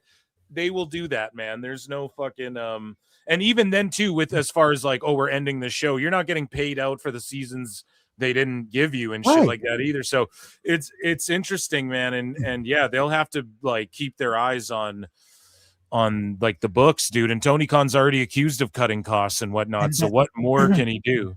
And that's the other issue is if they are to lose the TV deal that they have, which Nicolo Piccolo has already revealed that like that $180 million is a fucking lie. Right. Well, it's just not cash. It's just not cash. Like it works in a different way. Like it works in and Tony Khan knows this, and so does Dave Meltzer. But they just fucking act like it's just he's getting money every week. He's getting a $3.6 million check every week. That's what Dave Meltzer thinks, though. He thinks that they're just getting a $3.6 million check in the fucking mail every week, cash, cold hard cash. Like, no. Right. And so this is the problem is if they are to lose this TV time, or if they're to get, even if they get moved to like a lesser network like True TV or something like that, I just have the feeling that eventually Tony's going to start losing interest the way he does with him losing interest in pushing certain talents. And what's going to happen is all of a sudden and I've said this, I've been quoted as saying this before, like all of a sudden he's just going to not show up for a Ring of Honor taping and Collision taping one day and just text like Jerry Lynn and Pat Buck and be like, yeah, I'll catch up with you on Wednesday, and just start no-showing more and more. And then one day he's going to no-show Dynamite. And that's when it's going to get to the fact that he just doesn't want to play anymore. He's done playing with these toys, and he doesn't have the love of it if he's not getting paid for it. And that as much as they say like the Khans have this much money and they'll go on forever and he'll pay for a spot. No, he won't. If he has to pay for fucking airtime, he's not going to have interest anymore, because that's the way rich people are. If you are paying them to do something or giving them something for free, they'll keep doing it. The minute you tell them you have to put in dime one, no, sorry, I don't care anymore. Yeah, dude, you're right. You're actually right, man. And that could happen. Or maybe he just like throws it on YouTube or something and just keeps coping and seething. Do you think that could happen? No, because the second that goes on YouTube and doesn't have any TV, they're going to be drawing houses of like 100 people. Oh, come on, but that's not very fair. He can sell blue chews and jewelry like I do. It's going to be like the Sportatorium in the early 90s when Global took over. That's what it's going to be like. And it's just going to be sad. And if that case, like he'll show up and it's not going to, show up to a venue that even if he's doing 1,000-person venue when there's 100 people there, he's going to walk out. No one's going to want to hear his time cop nonsense. And they're not going to fucking care anymore. And it's just, if you don't have TV and if you don't have a means, like say he does start like an AEW plus streaming service, like you need to get word out about that. And we have a saturation of streaming services now where what are you going to do? Are you going to completely get rid of Honor Club just to push AEW plus? Or are you going to try to roll it all into one? And the thing is, you can't just be web-based like Honor Club is. Like, you got to be able to get it so people can get it on smart TVs and Roku devices and all that shit. And that's like a whole project that Tony knows nothing about doing. And he just isn't going to want to do it, man. And you can't just plug. I mean, like maybe you could plug people in place, but then that just costs more and more and more and more money to do all that correctly. So, dude, you might be onto something there. But, speaking of on something, Donald Trump says he will be involved in the decision on whether Netflix should buy Warner Bros. Netflix That's have just a very, the FCC very big stuff. market share. What's that? That's just all the FCC stuff. That's Trump trying to swing his baby dick around. Netflix, well, listen, Rush Hour 4, it's happening because of me. It's true, dude. He phoned like Paramount or whatever and is like, Rush Hour 4. He was like, Chaman Lee. Chaman, it'll be huge. So he's like, Netflix have a very big market share, and when they have WB, that share goes up a lot. I don't know. That's going to be for some economies to tell. I'll be involved in that decision too. Didn't like the Federal Reserve guy or whoever today say that the tariffs have like fucking been tanking the economy officially? Well, yeah, because they have been. Our economy is shite right now, dude. He's just worried. I know Canada's is too, because we get affected by America's economy, and he's fucking, and yeah, like, because we're sister countries, dude, and we're like, neighbors, cousins, whatever you want to. Yeah. But he's like more worried about getting fucking Rush Hour off the ground. Rush Hour 4, dude. Because all he cares about is TV and movies to watch on his plane, dude. He doesn't know anything about being a fucking politician. Oh man, it's fucking wild, dude. We live in the wildest time. To where like the president's this movie's gonna be huge. It'll be a huge movie decision. I'll be involved in that. He's a movie. I guarantee he's gonna want a cameo in it too. He did. Hey, the Apprentice was a successful show. Okay. And that had nothing to do with him. That had to do with the marketing team behind it. Hey, I don't think though Arnold Schwarzenegger season did as well as I think it got canceled after that season. So I don't know, man. Trump's a draw, dude. Trump's a draw. He used to be. But he used to be. Go on. I think it's still on Netflix. There's a series called Dirty Money, and there's an entire episode about the guys who are behind The Apprentice. Like a bunch of the stuff is about like short selling the stock market and drug dealers and stuff. But there's one episode that was dedicated to the whole backstory about how The Apprentice came to be and how Trump basically had nothing to do with it. And it was these other guys who had to revamp his entire image because no one gave a fuck about him before that show. Dude, I loved The Celebrity Apprentice. That's one of my all-time favorite reality shows. Every year I couldn't wait to see like which celebrity. I don't give a fuck about like the normal version, So maybe you're right about that, right? The Celebrity Apprentice. Well, there were celebrities on it, right? It was in the era of like the Real House and all that, or the Surreal Life. What was that called? Surreal House? And like China was on that shit. Oh, that was the Surreal Life. Yeah. Oh, I loved that one too, dude. Oh, I loved that one. Anyway, we almost had our own version of that in DPW. Yeah, dude. So AEW viewership, right? And we were talking about what they need, the numbers and viewership of TV shows and the shit they need to look over and whatever. And Dynamite, their viewership was back under 500K for last week's episode. However, the 18 to 49 rating is currently unavailable somehow. Like now with this big panel plus data bullshit, now we're not getting key demos. Numbers are being X'd out. It's crazy, man. But once NBA and shit hits, I mean, it's going to be like they're going to be doing collision numbers from 2 years ago. No, like they're going to start hitting 300,000. No, am I wrong about that? Or is everyone on streaming? And like with the people streaming games and shit, is that going to affect? Yeah. I started a social experiment a few days ago. It's my pinned tweet on my profile. Every day, I've been going and listing the top 10 series on Netflix and the top 10 series on HBO Max every day to show people, because this is what's actually ranking, because I'm being even and doing Netflix and Max. But the top 10 on Max changes daily. Dynamite and Collision have never been anywhere near the top 10. But like reruns of Mad Men and the Food Network Baking Championship are in the top 10 on Max. Yeah, man. Those is it Cake and those shows do fucking numbers on Netflix, bro. Especially the holiday ones. But Dynamite averaged 496K views, down 3% from the Thanksgiving Eve episode. As always, these numbers do not include the HBO Max simulcast. So, like when the basketball game is also simulcast or whatever, that's going to destroy AEW. Like, what do people think? Right. Is going to happen, especially when Dave argues, well, the key demos watching mostly watches on streaming. So then when the NBA game has a crazy key demo and their numbers crazy on the streaming, and then like it would be safe for us to assume that AEW's number is going to tank there too. Like whatever they're doing on TV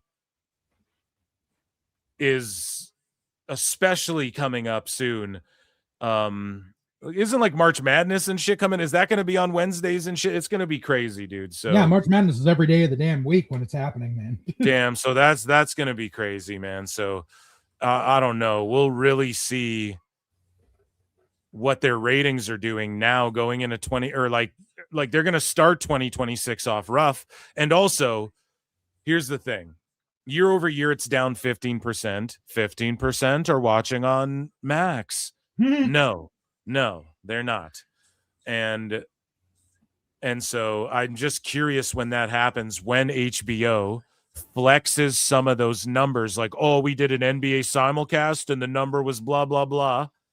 And I don't know. We're going to see like the meltdowns and Dave try and fucking cope with it and stuff. So I'm interested in all of that. But otherwise, we know how many people are going to watch Dynamite, and I just don't really, I don't know. They're in competition with TNA. They better step it up because TNA is coming in hot in 26. Yep. So moving along here, I think we have some more ratings and attendances and numbers and whatnot. So Raj Giri had this to say. Update, AEW scored a 0.09 in the rating per Dave Meltzer. So that would tie with two other episodes as the second lowest demo rating in show history. Now, also notice that Dave Meltzer has the best guys, Tony Khan, saying that he's been bringing up the 25 to 54, whatever the you fuck. You called that like a year ago, dude.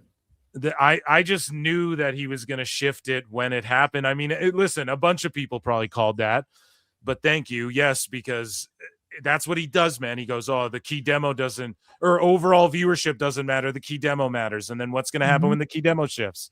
And then everybody, when he finally catches up to what other people have been saying, the 25 to whatever is what streamers look at more. They have like multiple key demos and they look at that for certain things, whatever the fuck was said. And yeah, of course, Dave is now going to slowly bring it up. And then he's going to go, if you read my Bible, if you read my 10 billion words, I corrected myself while saying I was still right though. And I'm going to claim everybody, like the times didn't change, or like I'm ahead of the times, even though the Pro Wrestle Times was ahead of me and everybody in the fucking planet was. But Dave will just pretend like, no, I was the one who fucking said it happened once it happened. Once I said it happened, that's when the conversation became about this new key demo. It's just that flip-floppy ass shit. It's not hard to predict. But either way, The Big Data Plus panel has been fucking with the ratings, dude. Sports are happy. It's way more viewership for sports, but then pro wrestling, it's way down. What do you think about all that shit, or do you even care? It was going to expose some things and lift up others. Wrestling, it's the viewership. The viewership is it hit its plateau, and so now it's staying even or starting to come down a bit. It's not like it's nose diving into a ravine, but obviously, with so many choices of everything that's on, it's a smaller piece of the pie. The fact that they're still able to say, like, we're doing record gates and everything, that's great for now, but eventually you're going to have to kind of face the music on facts. So it's not like direness, but they should keep an eye out for what's going to happen in the next 2 to 3 years. And they have 2 years to like turn the ship, or like 1 year to turn the ship around, and then they have to knock it out of the park that last year, or else they're probably cooked, and no one will want them. But I think someone will reach out. Like, they'll get offers from like Tubi and shit like that. When does the CW deal come up? In 3 years? Who fucking, like, I don't know. I think the NXT CW is 3 years. Tubi's not going to touch them because Tubi's owned by Fox. Okay, but what if NXT's like, we're bouncing out of CW, and then CW's like, well, we'll take AEW. It could maybe happen. Who fucking knows, man? It could, but I highly doubt in 3 years. I highly doubt it. Yeah. I doubt it, but I'm just saying, like, it could happen. Just being optimistic over here. So AEW Collision averaged 267K viewers last Saturday. However, the 18 to 49 is not available again. The 9th week in a row that the show's averaged under 300K. Yeah, I think they're done, and I think TNA can start doing 300K, and then Collision gets canceled or stuck behind Dynamite. That's been my theory. Speaking of theories, I don't know. It's not really a theory at all, but the theory on ticket sales, they're inflating houses. This one tonight, 2,829. They're set up for 2,871. And so, yeah, they sold out their setup, I guess. The last time they were here, they did 2,718 tickets. So they outdrew their last time being there by 100 tickets. Good for them. Except for the fact that, and I mean, we've talked about this on our show, and Matt has contested to it from like when they've come around here and stuff. The thing is, especially with WrestleTix, that's why they have to say tickets distributed, because that includes comps.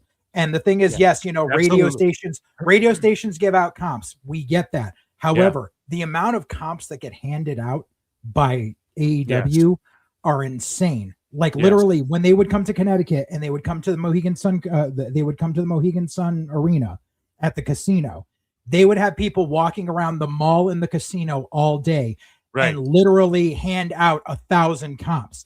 Yeah. All 1,000 of those people aren't showing up, but they can say we distributed, so that way we can say, look, we did it. But on average, they distribute 500 to 1,000 comps in every city that they go to. And not all those people are showing up, but they can say we put them out there. Right. No, you're absolutely right, man. And we chronicled that here heavily. And I had told you guys, I showed you guys videos of, Bobby Lashley and Lance Archer just handing out tickets at an MMA event. And they went in the octagon and were like, there's free tickets, as many as you need. Go and I was like, I heard shit that people in AEW were hot about that. And then I had heard stuff from people in and around Texas and shit, in and around the area who might have interest in all in and stuff. And motherfuckers were like, dude, they're handing tickets out. Like each employer's getting like as many tickets as they want, like 6 tickets per employee at this bar I work at and shit. Like people, I was hearing stories like this. And then what came out? What did Thirsty Thurston even say? Yeah, dude, they papered the house heavily for that all in. And it's like, there you go, man. So again, when people accuse TNA of doing the shit, listen, if they give away 1,000 tickets or 2,000 tickets for their WrestleMania show, and there's like 6,000 people there, and then they say there's 8,000. Yeah, I get why that gets clowned on. Yeah. That's not as bad as giving out thousands for like, people think that they're giving out like at least 1,000 for every Dynamite and shit. They are. Who knows if that's true? JJ believes it. I'm sitting here like, if you told me that Yeah, and that's the thing. You've seen it, dude. So again, like if there's 2,000 people there tonight and they handed out 800 and some free, would you be shocked? I wouldn't be shocked, but I'll give them the benefit of the doubt and say for TVs, they're not papering too hard. But again, we've seen Swerve's cut videos for their social media saying like, hey, if I'll be here today, come get free tickets and shit. Dude, the last time, not the most recent, but the time before that they were doing that they did the 2 days in a row, Dynamite and Collision and Mass. Mercedes Moné was on her personal Facebook handing out comps. I had like a very select few people around here took her up on it because she burned bridges with everyone around here. But a few people got free tickets from her. Damn. Well, at least on paper, they outdrew their last outing here for Winter is Coming. And then let's see, I think we have one more on this topic here. So Winter is Coming. This is the updated. There was 50 tickets left before the show, allegedly. And so they upped the setup to be, so there's about 3,000 people there, give or take. But let's say this is a stronger house and they have been doing stronger houses. Again, I was right, dude. I told y'all. Because people are saying, look, dude, AEW, they're having like 3,300 houses or 3,000 again. You know, their TV's doing a little bit stronger and whatnot. And Dave was like, oh, I mean, they were up in the 25 to whatever. And they did a strong number over 500,000. Okay, let's say that that's all positive and they're headed in the right direction. All you sickos, I own you again because you melted down about Samoa Joe winning the fucking title. And I told y'all Joe is the only proven commodity AEW's had through the turmoil and shit. Whenever you put the title on him, he's drawn a house for them. He's maintained or improved the ratings. Now they're back down lower. I'm not shocked. It's just which like, again, this would be where Joe fell off. But if we're believing like Sicko Vecna Meltzer and some of these other folks, oh no, they're trending upward. Okay, Joe won the title. So I'm right again in that regard. But yeah, we'll see how the house is or whatever. The crowd's been hot so far for this show. Let's look over here for a second because Sassy Girl 7824 gifted 5 Pro Wrestle Clip memberships this holiday season. God damn it. That is a huge support. I appreciate that. 5 of you motherfuckers have access to bonus shows.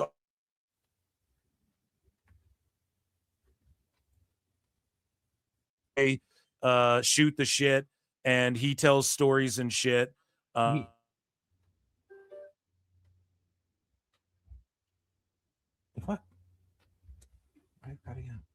On me right now. Hopefully you guys don't lose me. You froze on me, but I hear you now. Okay, sorry. Yeah, StreamYard just glitched the fuck out hard on me, dude. It's all these updates, man. You've been complaining about it too. It's not just myself, but yes, a huge support. Check out Patreon as well. Patreon.com/ProWrestleTimes. There's a bunch of me and JJ talking shit about, I don't know. He tells stories and shit. We're watching Tough Enough. We have some Botchamanias coming out this week as well that we're watching and whatnot. So consider checking that out. And a huge support from Sassy Gill. Thank you so goddamn much. Acknowledge me. And bonus shows rule. We do those on Mondays. And yeah, I absolutely appreciate that so much. We got comps. We're comping tickets here. Thank you, Sassy Girl, for comping tickets here for Phil Marks on behalf of Phil Marks and PWT. You fucking rule. And hopefully I don't cut out again, dude. If I do, like I was there with you, I could hear you. Everything's good on my end, but I could see my screen was disappearing. I'm like, what the fuck, dude? We're getting Jungle Jack Off and Oblata are trading forearms. Oblata and Jungle Jack Off. Did you just hit me with some fucking Cornette-isms right I mean, there? I was calling him Jungle Jack Off before. I'm pretty sure I was calling him Jungle Jack Off before Cornette was. Actually, no. I've been calling him Jungle Fuckboy. So. Oh, man. So let's move along here. Speaking of jungle jack off, here's what's been going on in AEW recently. So Darby Allin's not medically cleared to continue the Continental Classic Gold League. He's officially going to be replaced by Jungle Jack Perry, who's in this match wrestling Okada right now. And does that mean he inherits Darby Allin's points, or did Darby Allin Usually not compete at all? So usually an alternate inherits the points. Yeah, so in Japan, that's how they usually do it, is if you get slotted in, you get their points. So yeah, I wonder if Jack Perry, they pull a story last minute where they're like, he wins it or something, but he just botched like a backflip over Okada there. Yeah. And yeah, they're doing their thing as we watch it live. Speaking of doing their thing, Kenny Omega's back on Being the Elite, which came back to just zero fanfare. And here was his search history on his phone. Top 10 gay corn in 2025. Michael Nakazawa deepfake. Grinder coupon code. Young Bucks Ozempic use? Question mark. Oh yeah. Are you a fan of BTE or what? Hell no. Hell no. Hell to the fucking no, he says. Do you forget my history with the fucking Bucks? Yeah, so just a quick reminder for anybody new possibly listening to the show. The Young Bucks and JJ had a fucking beef, and they were like, oh, he's an indie promoter. Let's fucking tell people not to work for him and not, that sort of thing. So that happened when? What year was that circa? 2015. Yeah, so Kenny Omega's funny, though. BT used to be good, but then I think people just soured on it with the whole, like, the Bucks have to understand how they turned so many people off with the whole CM Punk situation and the whole Rhodes situation, because people know that there's like a heat there, like an underlying, like with Tony Khan, it's almost like, and not with the Bucks, but like with Tony Khan, him and the Bucks are clearly like the closest of all of these elite fools, because even Omega's like, hey, I'm hands off now. I don't even really act as an executive anymore. And that But he sort still of takes that check. Yeah, of course. Yeah, he takes an office check, though. That's the thing. They're all just working Tony Khan. He's a fucking money mark, and that's okay. There's been more of those. Am I wrong in saying this? There's probably been more money marks in pro wrestling than there have been like competent fucking promoters and bookers who could take. Oh, absolutely.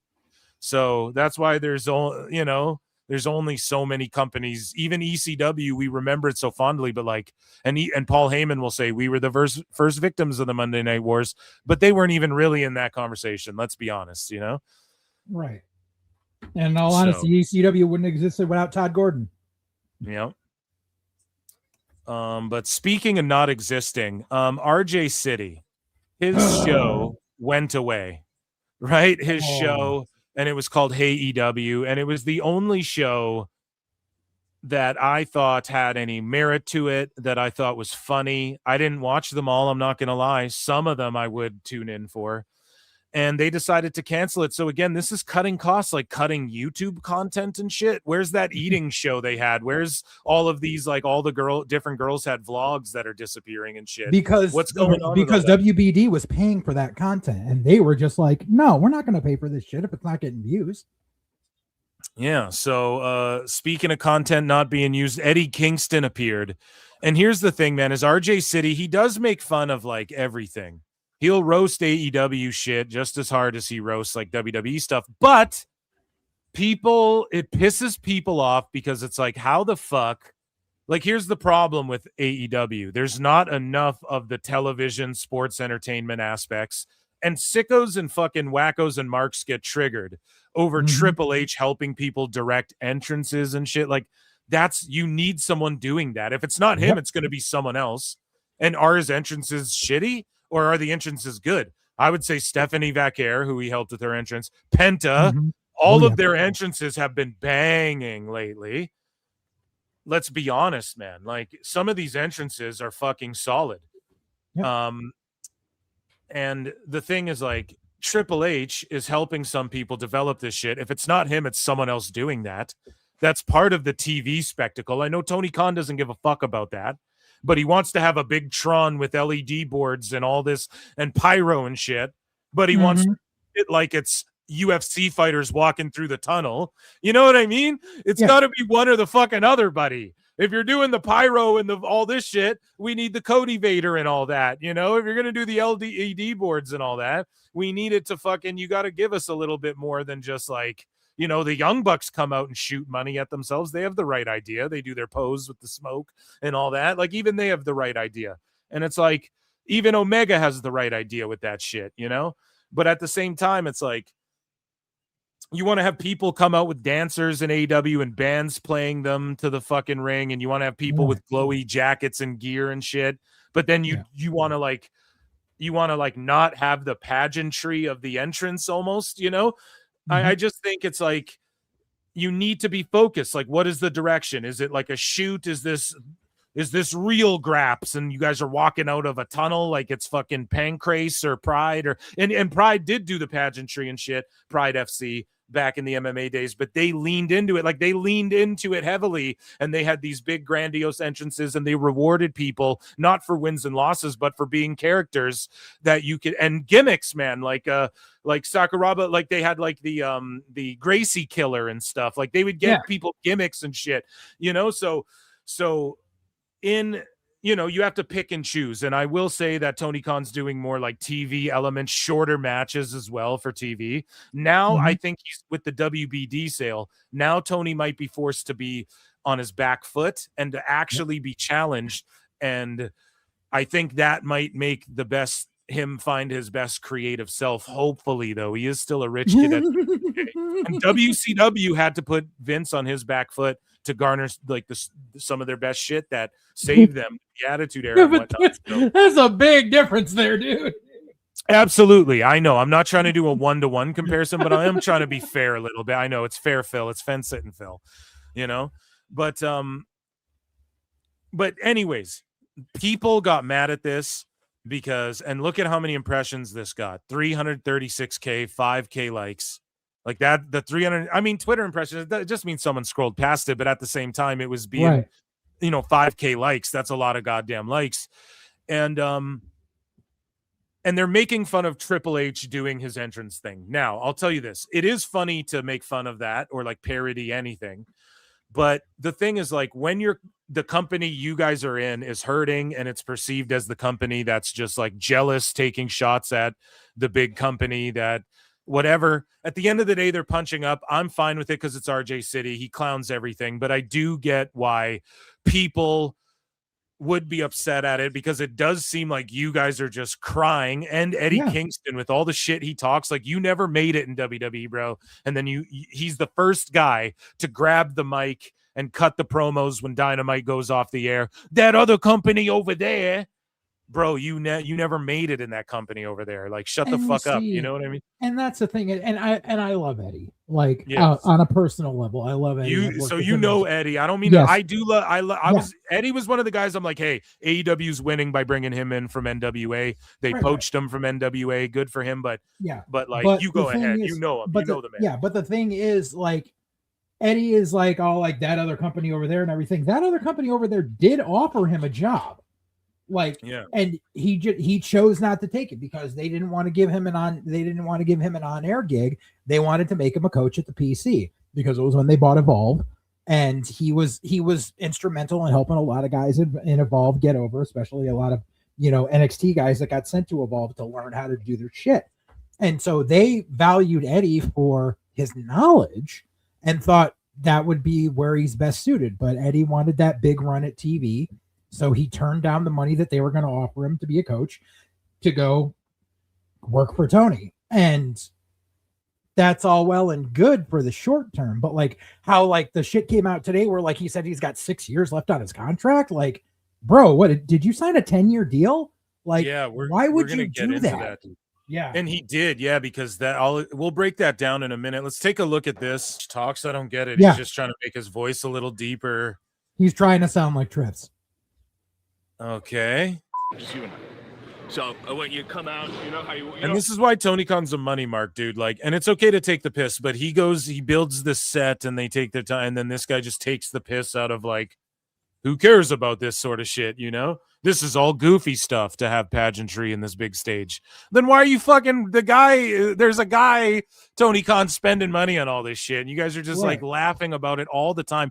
Even Ricochet, he's like flexing, man, we just work less and get paid way more money and all this shit. And it's like, that's exactly why people don't take you seriously and don't take, I mean, aside from like, you know, finger videos or whatever, but like that. And then also like the fact that you guys are just marking Tony Khan, and that's why he's a money mark. You guys just laugh about the fact that you work, like none of you are drawing for him. You know, he's just spending money on all this shit, and you guys are laughing about it like openly. So I'm trying, like, I get this is a comedy video and I don't get triggered over this. I think RJ City's funny. What about you? Do you like RJ City or do you think he's cringe? No, I don't think he's funny at all.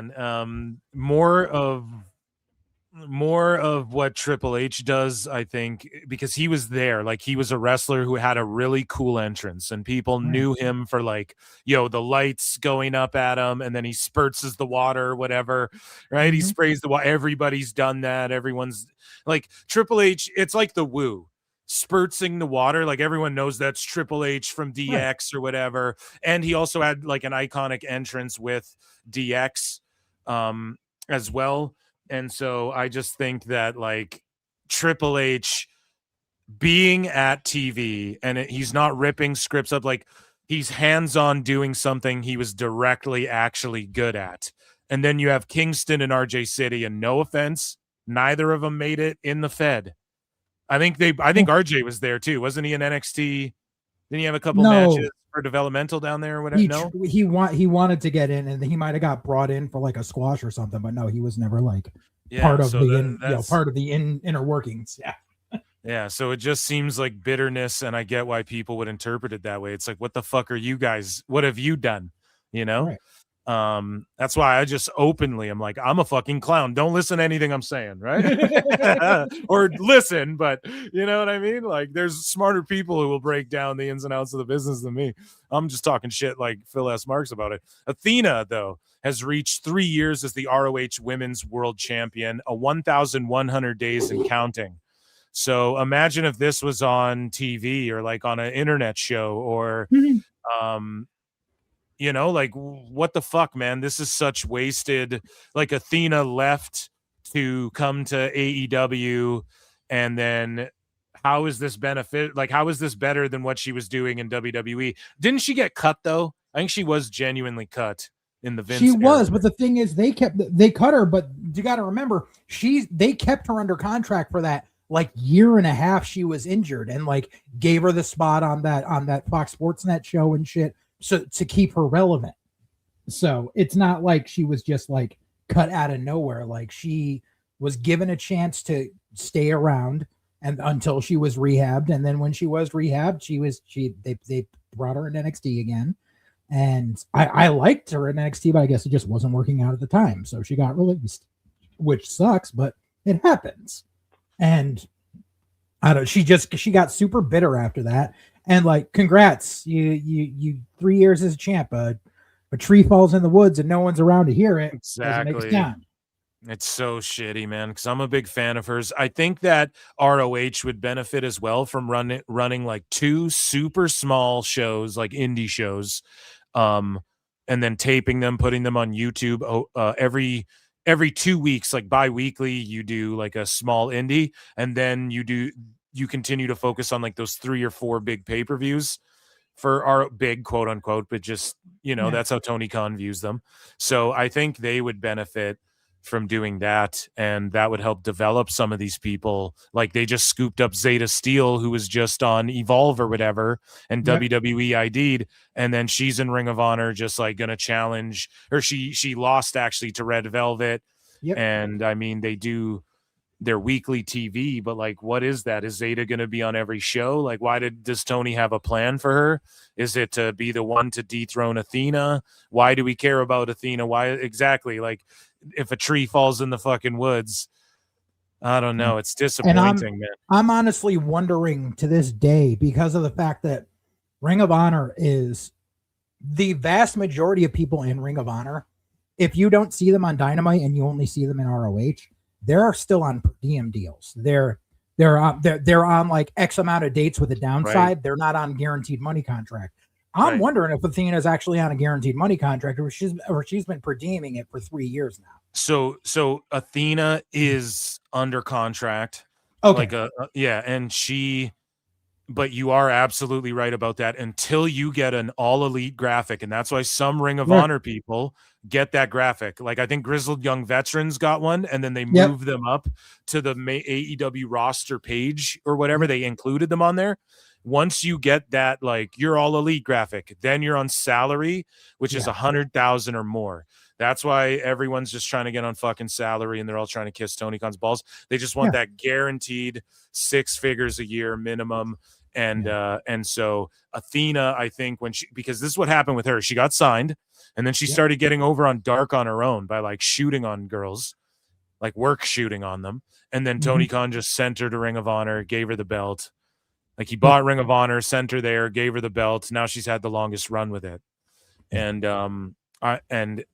again, when she got brought in, and you had brought up Eddie Kingston a moment ago, which I want to go to next.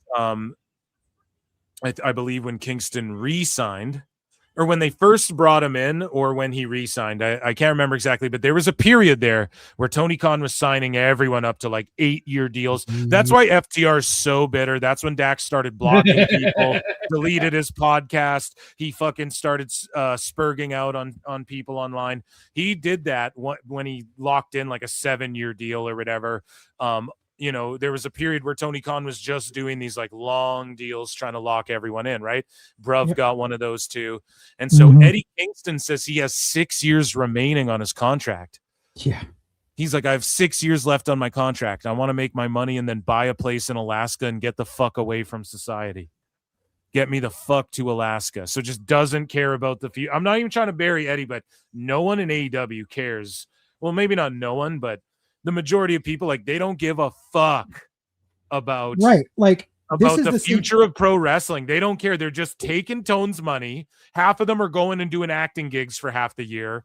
Eddie's like, I'm just getting paid and getting the fuck out, dog. Right. And this is the Eddie that I know loves this fucking business. Like, for him, and like, granted, I'm as misanthropic as he is, where it's like, if I came into a nest egg and could just move away to Alaska, me too. I probably would too, because I hate people. But this is a guy who loves this fucking business so much, who wants to give back no matter what, who's literally saying 6 years I'm up and fuck everyone on the planet. That goes to show you the mentality of what's going on there if you read between the lines. Dude, 100%. And this is why Tony Khan's a money mark. And he's like, I'm done after this 7 years. Yeah, we know, bro. Like, you're not going to get another deal like that, probably even out of Tony Khan. Like, Tony might just 50. That's what I'm saying. You're going to be 50. And like, where else are you going to get that money ever again? It's not like WWE's going to sign him. And again, not a knock on him, but like, they already passed on him. So maybe he gets like a coaching or producing gig, or he's there working behind the scenes in AEW a little bit. But as far as like, I'm done wrestling after this, dog. Yeah, we fucking know. And like, he's just like, I'm out ski, like there's nobody's there looking at the future. And I think that's what Punk realized. And I've said this before, when Punk went to AEW, he was trying to be the corporate ass kiss guy, and they rejected him for it. And that's why he was there saying things like, if you hate Jack Perry, you're the problem. Why would you even say that in the first place? Is Jack Perry an asshole behind the scenes, and Punk's trying to stand up for the young guys and do, like, we know how hands-on he is with that shit. And unfortunately for Anna Jay, Jack Perry might have blown up her spot in NXT ever because of that, because they don't want him lurking around backstage. But it's like, I think Punk went there and realized, like, bro, they don't give a fuck about the future of wrestling, which is so, oh my God, no. That's the realization of like, fuck this place. And speaking of which, QT Marshall is accused of mocking Tony Khan behind his back, which I guarantee he's done. Okay. I hate to be this guy. I promise you he's done it. And I promise you guys, he tried to go to WWE when Cody Rhodes went there, and the rumors were like, oh, QT and WWE and blah, blah, blah, blah, blah. That was real. He was going to leave. And that's the other thing. For all the shit Moxley talks and everybody goes, Moxley carries the company. He goes on his wife's podcast and says the locker room's a bitchy little high school locker room. He goes on his wife's podcast and says, I wasn't even under contract, had your world title. I could have walked out of that company, and I'm doing you a favor. That's his attitude. He was going to be in the Royal Rumble. They tried to make that happen as Jon Moxley. He will jump in 1 fucking second. He would jump. If the money was there, if they'd pay him as much as Tone, the money, he'd fucking go in 1 second, okay? And I said that about Jericho too, and now Jericho's going back there, motherfuckers. Phil don't miss with this shit. But I guarantee you QT was trying to not only leave AEW, but I guarantee you he's talked shit about Tony Khan behind his back. Oh, dude, especially with when the ID program got announced and they were like, oh, yeah, Cody's Nightmare Factory is going to be part of this. QT was definitely kicking himself. Like, QT is one of those guys. QT is one of those guys who, like, he was a Monster Factory guy. You know, Monster Factory was a school that was in New Jersey that they just closed their doors like 2 weeks ago. But Monster Factory's produced so many people over the decades. And it's like, if you were a Monster Factory graduate who ended up on a televised product and never ended up in WWE because of it, that is telling more about you than where you came from. And QT is one of those people who he was a Monster Factory guy that never got that WWE check. And that says something. So Sarah Stock, speaking of saying something, man, she's been going off about a bunch of shit, and she's the one who brought up QT Marshall's shit, and she's like, QT makes fun of you the minute you walk out of the room like he does with everyone. He does not have your back, Tony Khan. But she is saying he does that to everybody.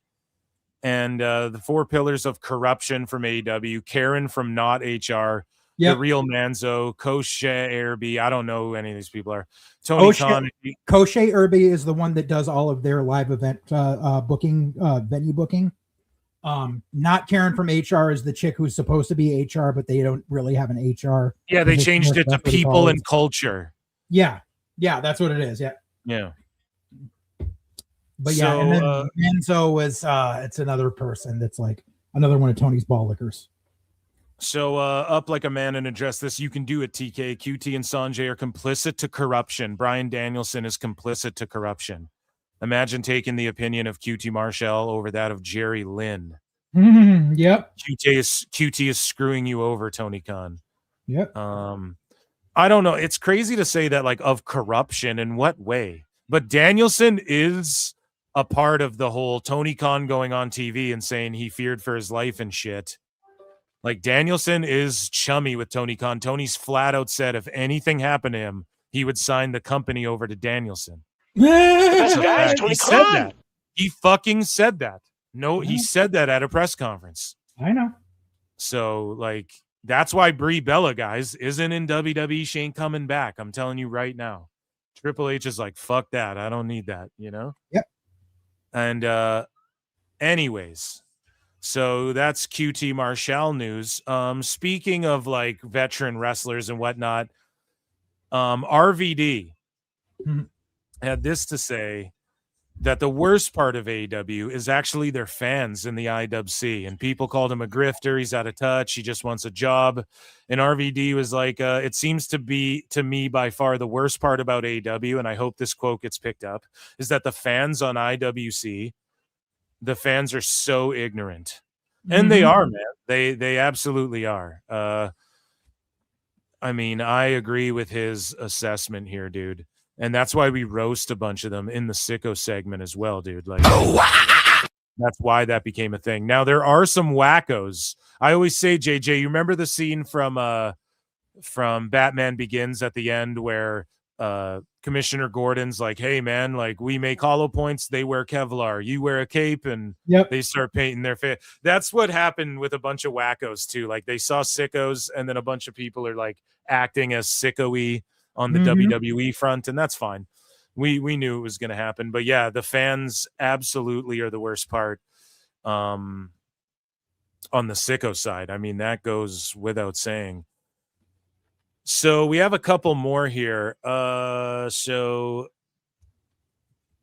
let's see. We talked about Ring of Honor. Red Velvet is taking on Lacey Lane. So Lacey Lane gets signed, sent right, and she didn't get an official graphic.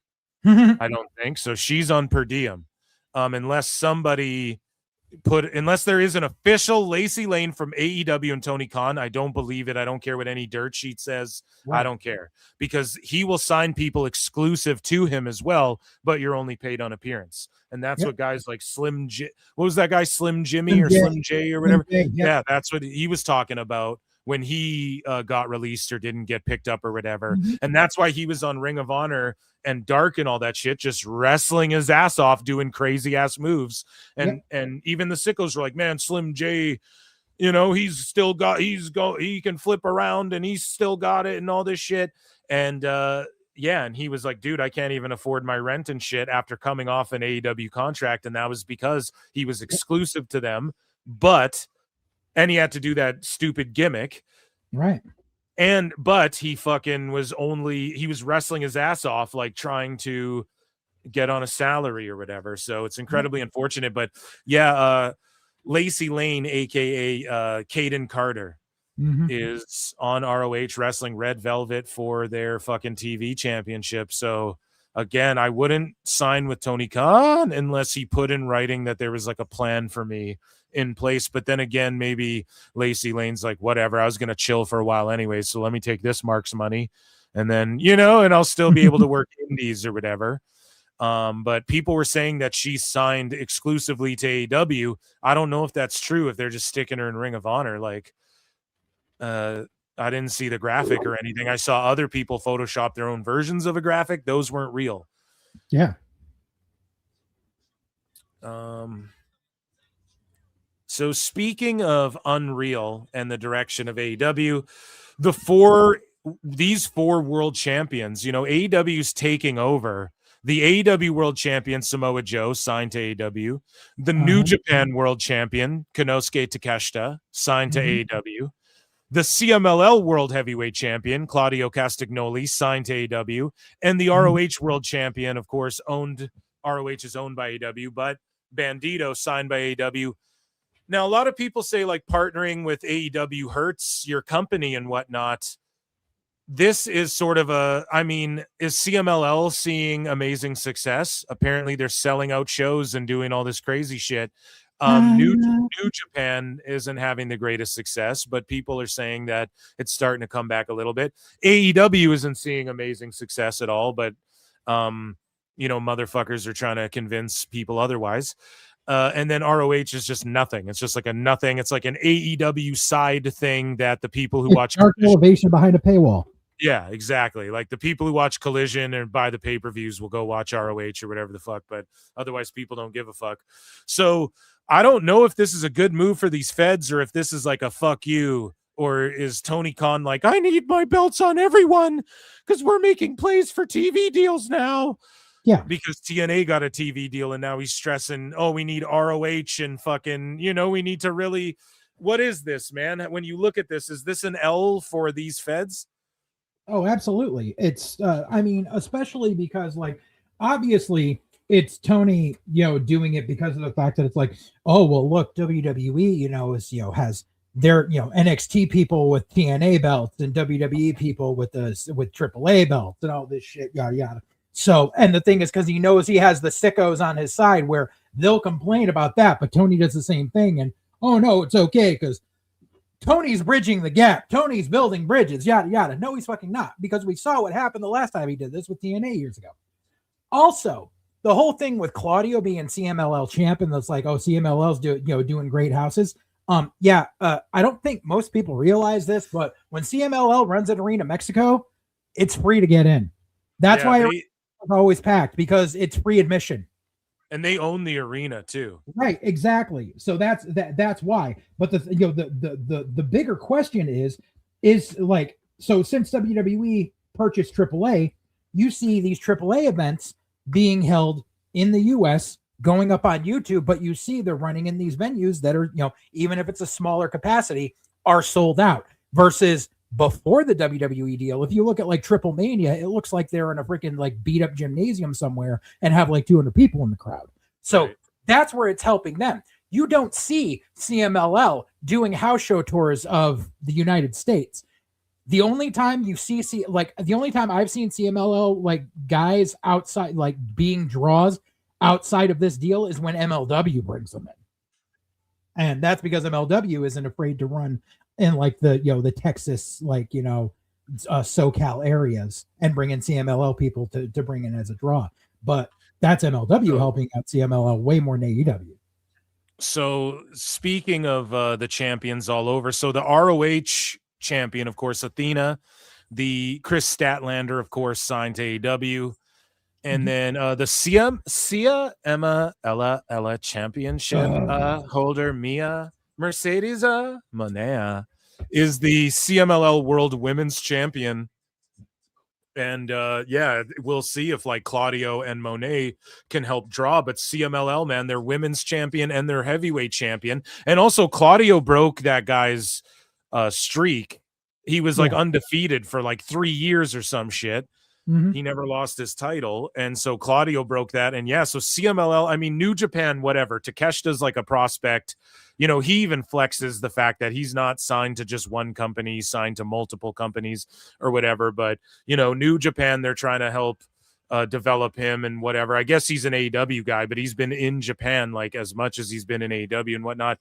But and then in this graphic, it's like whatever. I mean, 2 of these companies are owned by Tony Khan, but in CMLL, dude, they're doubling down with like both of their top guys are Mercedes, Monet, and Claudio, like AEW people through and through. So again, you're just like, whatever. We can't even tell if it helps their attendances or not, because Dave Meltzer says they're selling out. They're doing gangbusters. They're doing their best numbers ever. And you're like, whatever. They're giving away the Sometimes tickets. in life, you gotta be a hoe. So Mercedes ain't drawn for them either and shit. Like you're right. Yeah. Okay. So speaking of CMLL and drawing, they drew a very famous name, WWE superstar Bad Bunny. Was sitting in the front row of Arena Mexico. He snuck in under a lucha mask. Because it was free. Bad Bunny. And like, look at the top row. So Dave is like, oh, they're doing gangbusters. They're closer to WWE. Sellout after sellout after sellout. This whole top of the arena is empty. Free. It's empty and it's free. Right. So the number they're doing is free. Allegedly. Is that true? Yeah, ask anyone, because that was the whole big thing when they did that episode of Dynamite in Arena Mexico. Everyone was pissed off because they were like, why the fuck do we have to pay for tickets for this? Because they usually go to the shows there for free, because CMLL owns Arena Mexico, so they make all their money off of the merch sold and the concessions and all that stuff. Yeah. So Bad Bunny showed up under a mask because he doesn't want to get heat from WWE, but he obviously loves his lucha,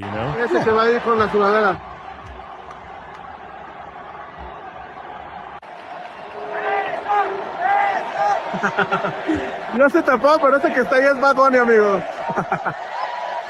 Bad Bunny en la Arena Mexico. But that's how much respect they have for, or he has rather, for WWE, that him and his crew showed up in lucha masks. But it's funny because I can't wait until Dave Meltzer, Glaze Meltzer, the guy who fucking puts over CMLL more than anything. Okay, and glazes it harder than fucking anything. But he tried to say when Bad Bunny went to WWE that like he wasn't that famous. He tried to argue with people that Bad Bunny is not that. It's the greatest thing I've ever seen. And he's like, well, girlfriend doesn't know where he is. Yeah, my girlfriend's kid who goes to a predominantly Mexican school. And my co-host Garrett or whatever, who's a quarter Mexican or whatever he said. Literally, bro. He's like, Brian's a quarter. Last name is Alvarez. Brian's last name is Alvarez. He's some sort of Mexican, I believe. Right, dude? And it's like, whoa. And he's like, well, he doesn't even know them or whatever. He doesn't even know Bad Bunny. It's like, yeah, dude, he makes like hip hop and fuck music, and you're like an old boomer. Gareth is like, you know what I mean? Looks like he caddies golf on the weekends or whatever. Like, you know, it's not for you. I'm sure you guys don't know what Bad Bunny is and shit. And he tried to act like Bad Bunny was nothing. He's going to hear, I guarantee we're going to get a clip of him being like, oh, he's a big superstar there. Right. It just shows you how hot CMLL is, Brian. I guarantee. Meltzer said what needs to get on that shit now. Be ready. Los pongo a bailar la pelúa. El que no baile que lo despelucan. Oh, yes. No me cuquen, lean los números pa' que se eduquen. And look, the front rows are all like held open for him and shit. Right. Like they're all empty just for him.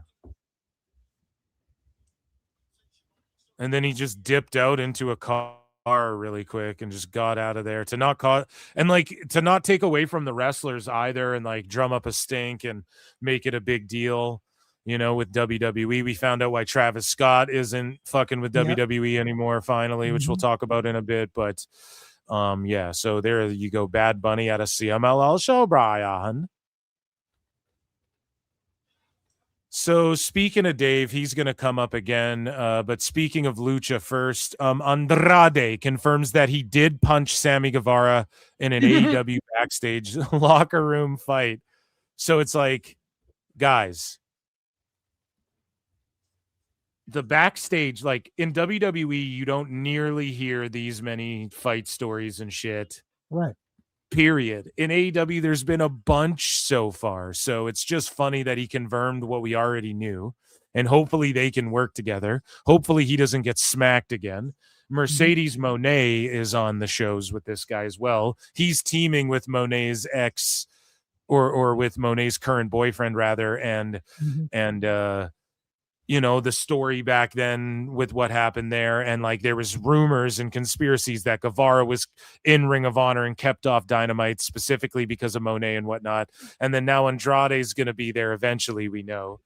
And it's just interesting, man. Like, okay, Guevara was getting smacked. Andrade didn't smack anybody. Now he did show up allegedly, possibly on substances. Again, this is all, I don't know. This fucking South Park, so in WWE, but he didn't smack anyone out there. So what is it about like Tony Khan where people just think they can smack people out and choke people out and blah blah blah blah? JJ, you've been backstage. Have you ever feared for your life when two of the boys started fucking throwing hands or had crosswords?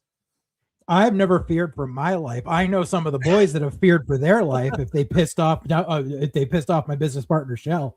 Because she don't fuck around. But yeah, like there's never been a fear for my life. I mean, have there been arguments in the locker room? Yes, absolutely. Have there been knockdown dragouts? Not really. Has there been heated yelling? Sure. Have I been part of that on a time or two? Yeah. But you don't find people knocking each other the fuck out.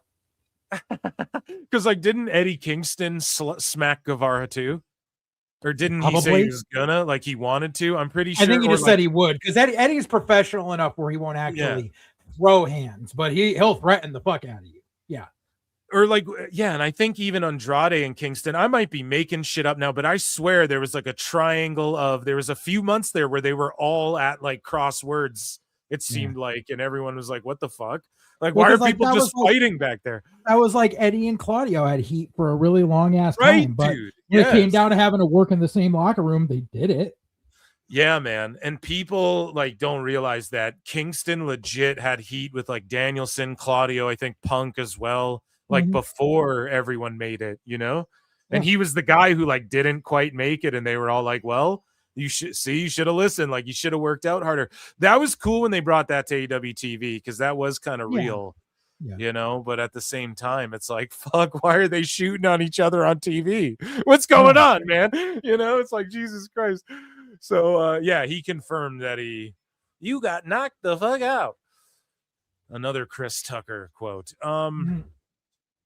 So lately, and you've been saying it, like, you know, AEW's just been comedy. And so Eric Bischoff blasts Tony Khan's WWE claims as comedy. So Tony Khan thinks that he's been closing the gap. We've been taught it's the new term. It's the new terminology. It's the new slogan. The new feeling is resort. It's the new game changer. Right. Yep. Spot on. And the new one is closing the gap. And so Raj Giri was on 83 weeks. 83 weeks. Oh, come on, Raj. That's not very fair to say that they're not closing the gap. So Conrad Thompson and Raj Giri and Eric Bischoff linked up. And they were talking. Okay, Raj argued and said there's some things that are so easy to dissect and prove to be mostly untrue. It causes more discussion online where people are just laughing at the statement. You can't afford to lose your credibility when it comes to business. You can say things that sound good to people who don't know any better, but when people in the industry look at your numbers and you're negotiating a new deal, it's comedy to those who know. Yeah, it's comedy to those who know that Tony doesn't even know his numbers or that he claims that. It's like, whoa, you're a liar or you're super shitty at your job or whatever, you know? So Bischoff had this to say. Dave Meltzer ridiculously obsessive support to the point of delusion of Tony Khan and AEW has done more to hurt the brand than help it. He wasn't even asked about WWE. He brought it up on his own. That's the issue. Tony messed up by setting the bar so high and he hit it until he didn't. Then the audience was disappointed. Managing the audience's expectations will continue while continuing to grow as an art form. Promise and make sure you over deliver incrementally. And yeah, Eric Bischoff's spot on about that. And yeah, just this whole we're closing the gap shit. Like, it's just not happening. It's not true. And yeah, they need to shut up about that. But speaking of Dave Meltzer, we get into the juicy juice, the main event of the evening, if you will. But before that, actually, we had a Tony Khan appearance in Stranger Things, dude. Are you ready? Tony Khan was in Stranger Things. We have the God. Everybody, Ichi Nissan Da. And check out youtube.com/@PhilMarksOut, where myself, JJ, and Lincoln Hawk did a Stranger Things 5 episodes 1 through 4 review. It was a live stream. Make sure you guys check that out. I'm going to do a video tomorrow over there reacting to the Supergirl trailer just whenever that drops. I'm going to hop on and do that. So make sure you guys check that out as well if you want to hear me yap about pop culture and whatnot. But Tony Khan, we have the exclusive footage. Stranger Things Season 5 on Netflix. And here's Tony Khan, ladies and gentlemen. He appeared. And I do the run-in on him. Yeah, and you do the fucking running. So can you guys see the hair, the glasses? Look, man, it's the best guy right there. Oh my God, he best appears. guy's Tony Khan. He's there. Stranger Things, dude. And let's see. So Tony Khan's just working away where wrestlers work, right? This is at AEW headquarters. On a Commodore He's booking his 64. E-Fed. Yeah, it's not quite Dynamite. He's writing a long email to Dave Meltzer right now. And then check this out, man. I kid you not. Look at this shit. So he drops his pencils and whatnot. Oh my God. And JJ does the run-in. JJ, dude. Oh my God. And JJ's like, where's the weapon? Best guy, Tony Khan. Oh man. He's like, I'm a military guy now. And Tony Khan's like, oh shit. And JJ's like, listen, motherfucker, let me start booking your shit. I could do it in my sleep. Come on, let's go. Come on. And then they're swiping the card. So yeah, here's Hopper or JJ again. It's not working. How do we get through? I don't have clearance. How do we get through? I don't have clearance. Doesn't really answer the question, just like Tony The best Khan. guy's Tony Khan. Hell yeah. I didn't ask if you had clearance. I asked, how do we get through? You can't. Dr. K, your boss, she got clearance? I don't know. I don't know. See, he can't answer a question. It's Tony Khan. I'm telling you. Okay? And he had 3 cups on his desk. Yep. Triple cup Tony Khan. Thanks for your help. Oh, KO'd him. So like he feared for his life after this. He was like, oh, I feared for my life. I feared for my life. He called the Young Bucks to come after me again. Yeah. And then they spray up this closet. So this is TKO. This is Netflix. You see the red lights. Netflix came in with the deal on WBD, and they're like, he's in here.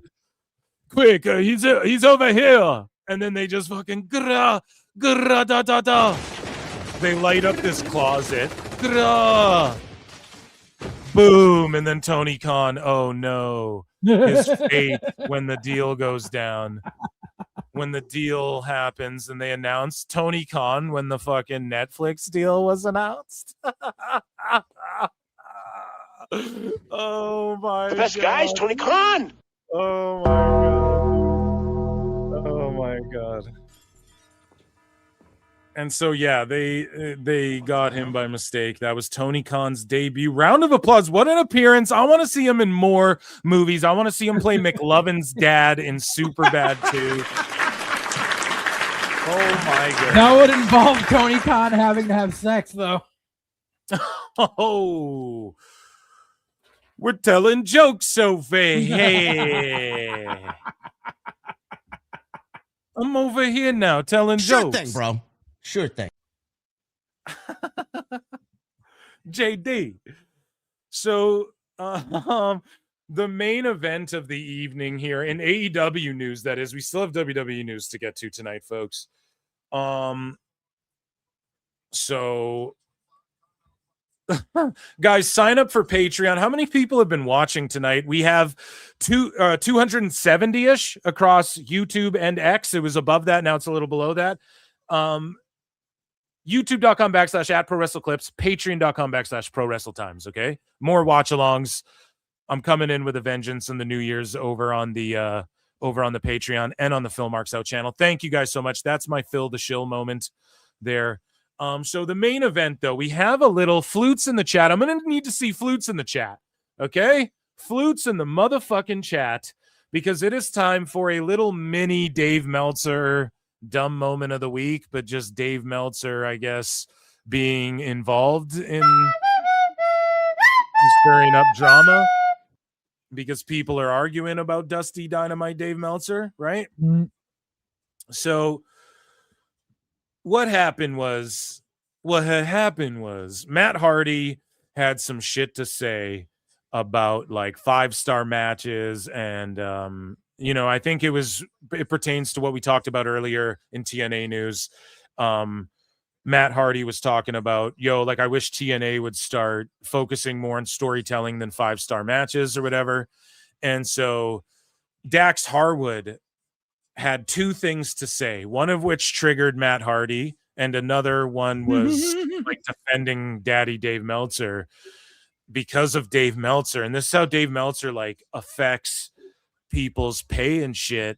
Like he promotes these 5-star matches, and Tony Khan wants all the 5-star wrestling merchants and shit. And FTR, what they did with the Briscoes, I think was brilliant. I think it was phenomenal. And sure, if you want to call them 5-star matches, sure. But Tony Khan will like never let none of those guys go. Like to him, they're safe, man. He signed the FTR up for like 7 years or some shit. Okay. That's the rumors. Like he signed them up for like 8, or he was handing out these 8-year deals. We know that like Kingston signed a long one. MJF allegedly did with that whole no-show thing. That was a work, and he like renegotiated, got a bunch of money at that time or whatever the fuck. That's the rumors. That's what I heard back then. I don't know. I'm not a dirt sheet. Fuck what I'm saying. But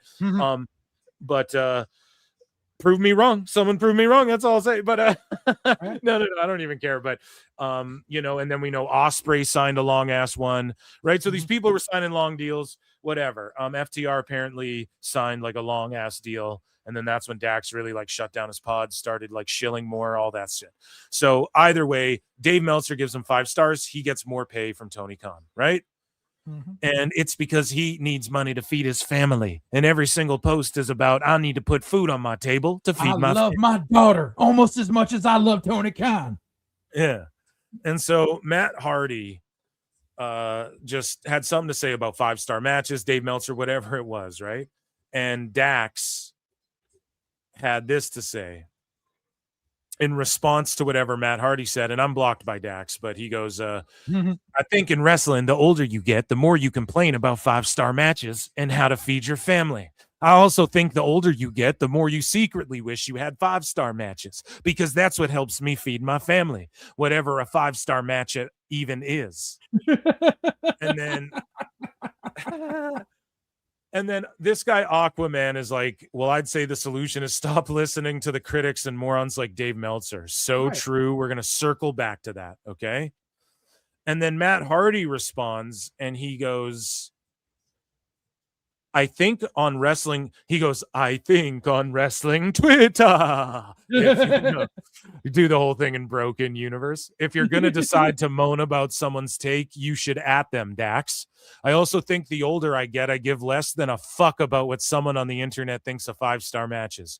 What I care about what our matches are, drawing at the box office and how they make people feel. I enjoy FTR's work ethic and talent. I also think AEW emphasizes matches more than story, character, emotional investment, and it makes it challenging to grow your audience from a niche core, which is my opinion. I want AEW to succeed. It's good for the industry. I love and enjoy great matches that get me emotionally invested. I don't secretly wish I had 5-star matches, whatever a 5-star match even is. Who's wrong? Who's right? Who gives a fuck? As long as we all enjoy wrestling. Your words in the same thread. So boom, Matt Hardy cooked him there. And I see a lot of the IWC saying, shit like, oh, like Matt Hardy's got CTE from landing on his head and shit, and that's why he's got a bad take like he this. does, but I think he still knows what he's saying here. Yeah, man. And so Dax had this to say, and this is what he said in response to that dude who's like, stop listening to Dave. So Dax is like, I think calling Dave a moron is insane. Whoa, he's probably wrestling's most accurate historian. Well, I may not agree with, I know, dude. Holy shit, buddy. Sweeping for fucking Dave. Oh my God. And think about this. I'm going to piece together something nobody's pieced together yet. And that's why y'all listen to PWT. Okay. So remember when Dave got the call from Tony Khan? And then remember when the pay-per-view went down and Dave was like, I was pushing for the overrun of the pay-per-view or the overlap of the tailgate brawl or whatever to not bleed into the pay-per-view. I was pushing for that or whatever. Dude, who is in that match? Who is in that match, JJ? Let him know. FTR and the Outrunners. FT fucking R and the Outrunners, buddy. Sometimes in life you gotta be a hoe. Wowza. So now look at this glazed donut right here. Okay, glazing them shinier than fucking Dax after a fresh shave in a sauna. You know what I'm saying? And he's glazing Dave here, sweeping for him. Meanwhile, Dave Meltzer's pushing to people in the company, and Tony's calling him. And, so what is Dax calling him to? Who's Dave pushing to? Telling Dax to go, no, is that the idea? You guys should do this instead. Who's he talking to, huh? I don't know. I'm sorry, but if any fucking jackwagon Mark who's never set foot in the ring tells me to go over my time allotted, I'm not going to listen to that shit. And that, I don't know, maybe that's just because I'm a grizzled old fucking veteran. I don't know. It just seems normal. Dude, that's all I'm saying, though. I'm connecting these goddamn dots. Lex. I don't know. Me neither. Dude. So FTR goes, well, I may not agree with some of his star ratings. That doesn't mean he's wrong. That means he has a different opinion than I do, which is absolutely okay. To me, Brainbusters versus Heart Foundation, SS89, is a 5-star tag match. To Dave, it's a 2. Who's wrong? Who's right? Who gives a fuck? As long as we all enjoy wrestling.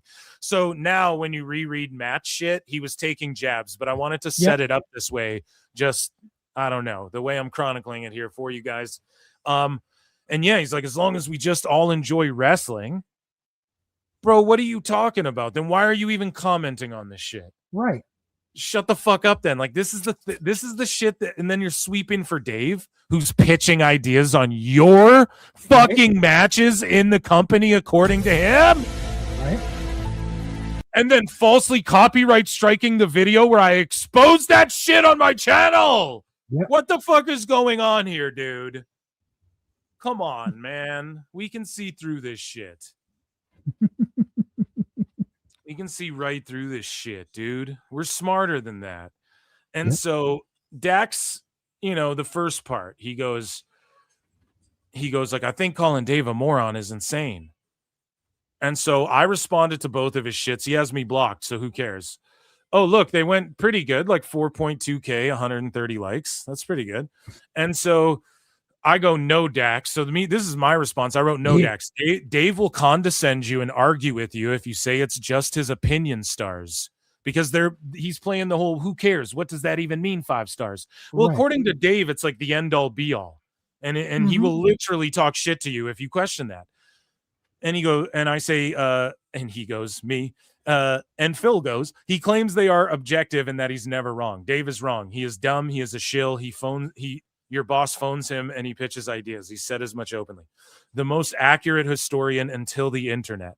The last 30 years have passed him by and his bullshit from the previous 30 has been exposed.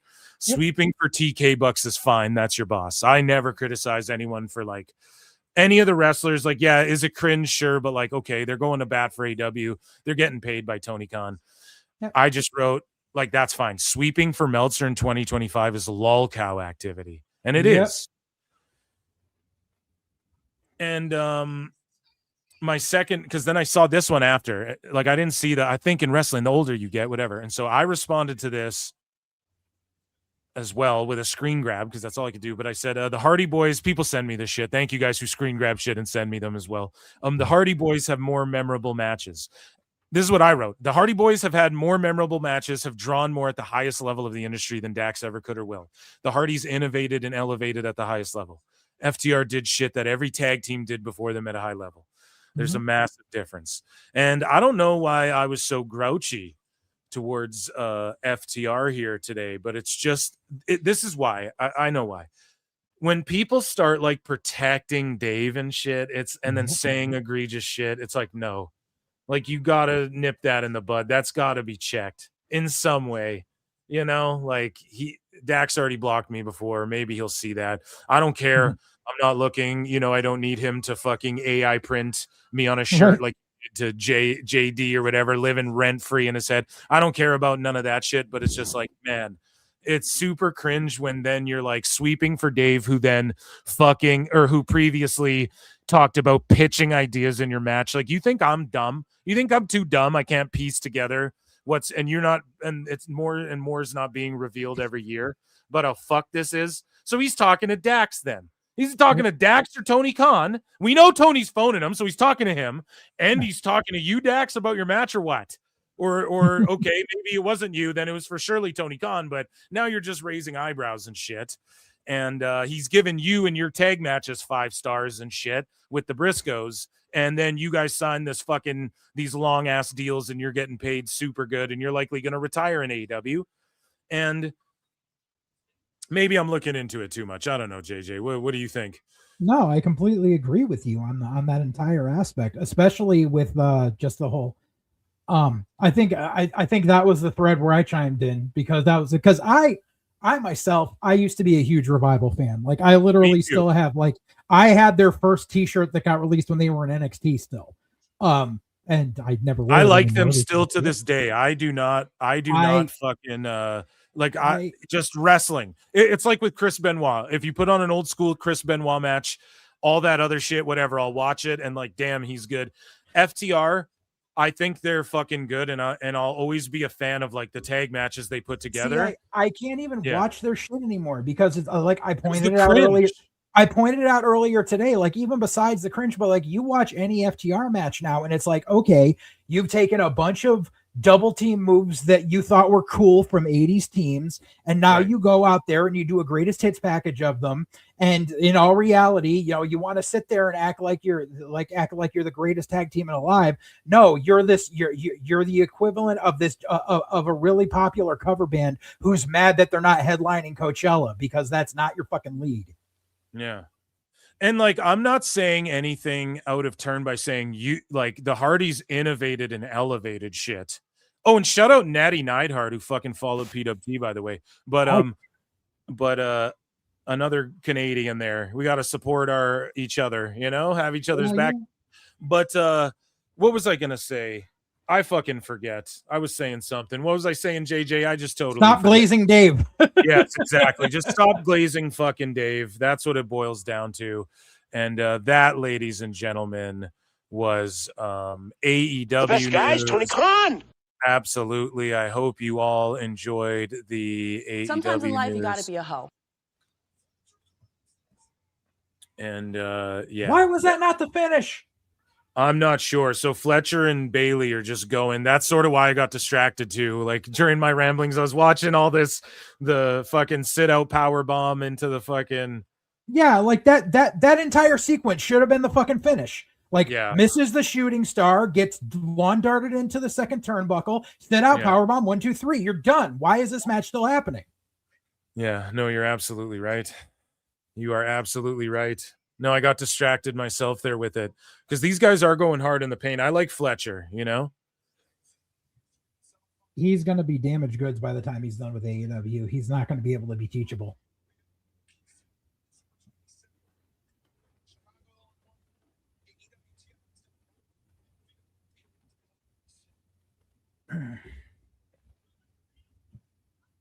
And then we have a world title match. So that match will go like a solid 15. It's Samoa Joe. He's not going to go too crazy. Depends guys, on what time you come out.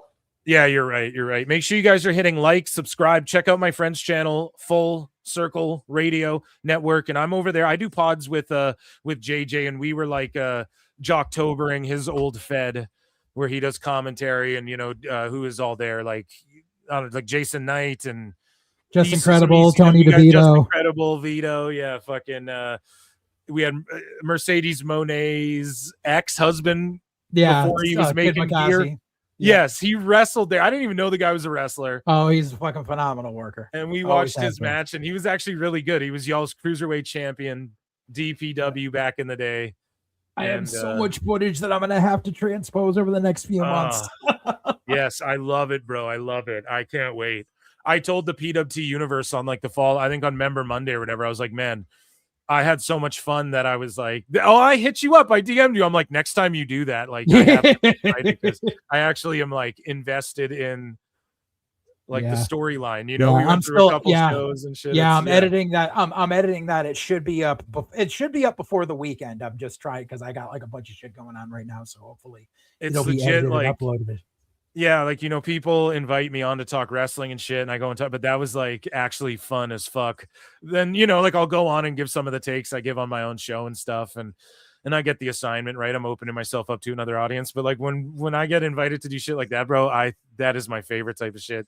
Like Jocktobering old wrestling DVDs, like that was so fun, man. Yeah, it was awesome. Yeah, we got. I'm do gonna. that again. There's a side company that we did.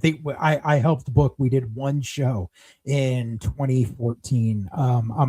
I have to track down the DVD so I can transcribe it. But that show is a beautiful train wreck, and I'm gonna have like I'll make sure to have you on for that. It was for this like knockoff Dirty Lucha show that we did. That oh boy, what a night that was. I'm so down. And tell Ed to come. Oh yeah, he will. He was there in person for that show too. Yes, so he can give the insight. Yep. Cornette calling Mike Bailey Ricky Steamboat's daughter still kills me. Guys, super chat in, gift the membership, or become a member for 99 cents. You can support PWT directly. Thank you guys. Patreon.com/ProWrestleTimes. Okay.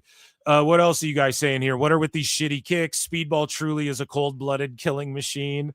Yeah, remember Joey Janela said he could kill like 90% of wrestlers or whatever.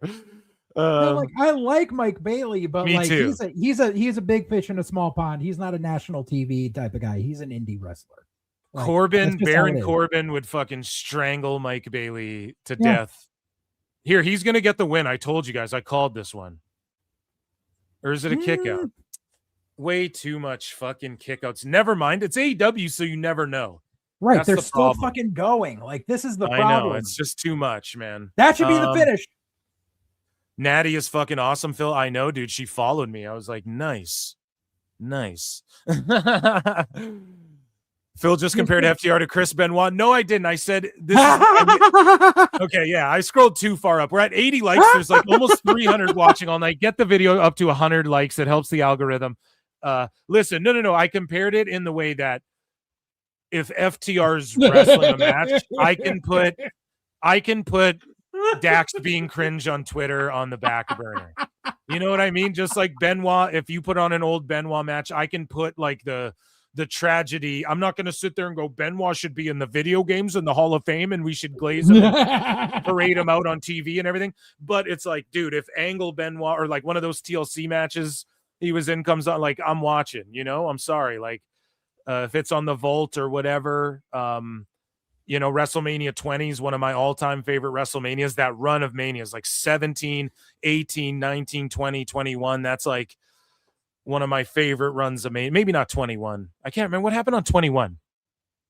Oh, trying to remember. Do we? What was where? Was Hollywood? I think so. Yes. So that was like where Cena won his US title. No, Cena won his heavyweight No, title. he won that on 20, but then 21 he won the WWE title, right? Yeah, From that's JBL, what I'm saying. I think. Yeah, he yes, beat JBL. yes. Yeah. Okay, so that one was good too. That was like the rise of Cena or whatever. Yeah. Yeah. Is that the one where like Triple my H favorite. beat Booker T? I think so. Because that was crazy as well when Triple H beat Booker T, but he's the WCW killer, man. Right. He beat Steiner, Goldberg, Booker, Sting, Jericho, who was the first undisputed, which, by the way, the USA television. See, I told you guys, Bailey would steal one. Because this is why Fletcher couldn't lose the title in this match. So Bailey, I just understand Tony Khan's wonky booking. And not that this doesn't, like, this does make sense, but then Like- this leads to a title match down the line, and Briscoe just, oh yeah, that's right. He already lost it to Mark Briscoe, so I'm a dumbass. But Yeah, exactly. What I This is mean- part of the freaking Continental Fuckboy Classic. right, sorry, no, but the whole thing is that Fletcher has been, because I didn't mention before, he loses these big matches, but Yeah, because Fletcher's what's gonna be been fucking happening babyface. is he's only losing these big ass matches, and Yeah. he's been booked so strong, beating like everybody on his TNT run. So in this tournament, he doesn't lose. Everyone has to get points, right? So he doesn't lose anything by fucking losing a match here in this tournament to Mike Bailey, especially with like a roll up after he kicked out of everything. That buries it for everyone at home, but for us, we're like, whatever. So he doesn't lose his shot. He's still going to come out winning this title. And yes, No, he lost his he's title. gonna lose. He's gonna lose the finals of that bracket to Okada, and he's gonna flip. Oh, do you think Okada still retains it? Yeah. Ah, man. They've just been there and done They have that. nothing else to do for him. And plus, like, it's just the whole convolutedness of, well, Okada's the unified champion, but the Continental's part of that, but it's really not, and blah, blah, blah, because Tony Khan doesn't know shit about shit. And it pisses me off that Tony will take this tournament to where he will let people get losses. Because every year, that's why I knew he was going to do this with Mike Bailey. Because Mike Bailey and Kevin Knight, he does want to push them, just they're as a tag now, but they're on their TV so much that for sure Tony Khan is like going to push them each as singles as well at some point. They're going to split up, feud each other. Like, obviously, Bailey's on TV so much, right? And look at Yeah. Oh, go ahead. No, you can go ahead. No, every time this freaking stupid tournament runs around, I just like I fight the urge when we like talk about anything on our show to just put up the clip from Basketball where the two commentators are talking about. So that takes us into the 8th week of the tournament for the round robin and that, which if this results in a tie and this team has this many points, then it goes down to the man-to-man sack race on the 3rd Sunday of this month. Like, that's all this fucking tournament is every time they try to talk about it. Yeah, I just think TNA tried this before and it just didn't really work. And but the point I was making was it's fuck that Tony Khan will give losses to people in this one every year who like he'll avoid everyone getting pinned in that casino gauntlet. And that's what makes that match shitty. Like, it should just be elimination. Right. But he doesn't realize like you could smash someone over in that match that way. But instead, it's just one fall to a finish. So it's just everyone gets their shit in, high spot finish. And then in this tournament, though, he'll give like Fletcher a loss where he can afford it here to where it doesn't really hurt him. And it's like, dude, in that gauntlet match, if it's falls count anywhere, pins count anywhere, or like anything goes, because we know it's no DQ, it's like at least then you could like, yes, everyone's getting pinned. Like, you're already willing to beat people in the C2 or whatever. Moxley took an L in this thing. So, and why did he wait to give Claudio the win during this thing? Because now it's like, oh, Moxley's on this string of L's, but this L was in the C2. And Claudio's the CMLL champion, Exactly. so he can't take an L right off the gate. Now. Yeah, so to me, man, I just think it's like kind of predictable, but like I'm not triggered by that, and the crowd popped for Bailey there, so good for him. We have WWE news to get to. Are you guys ready for it? What is chat saying here? King Dingaling 413 has been a member for 6 months and says, I can watch someone who looks like Eddie Kingston fight at a dive bar after he got done creeping out a table full of women. I usually hear that same sentence, but they replace dive bar with Waffle House. What are you saying? I like food when I do Muay Thai. I love Eddie. I love Eddie to death. Like I said, here's my issue, and I've said this before. During that whole, like when Eddie like snapped his shins and had to take that year off. So remember, prior to that, remember it was the beginning of like 2023, I think, when Eddie said, I'm quitting smoking and I'm going to get in the best shape of my life so I can go for one run as AEW champion. And then that never happened. And then he got injured, and like an injury like that, like I've dealt with many, many, many surgeries in my life, and even at home rehab and physical therapy, like you have to be active. That entire year he was gone, he could have used to lose weight and get in decent shape, and he didn't. And I'm kind of mad about it because he could have proven people wrong. I don't blame you, man. I don't blame you. Okay, guys, it is time for WWE.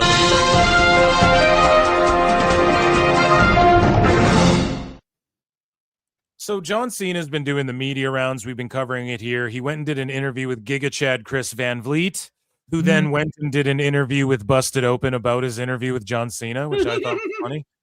And John Cena, that's right, dude. And John Cena revealed the truth behind what happened with Travis Scott. So we're going to find out here. I don't know why I hit Conan, but right. You turned heel. Shout out Insight. Go and check out Chris Van Vliet's show. The Rock and Travis Scott. Sure.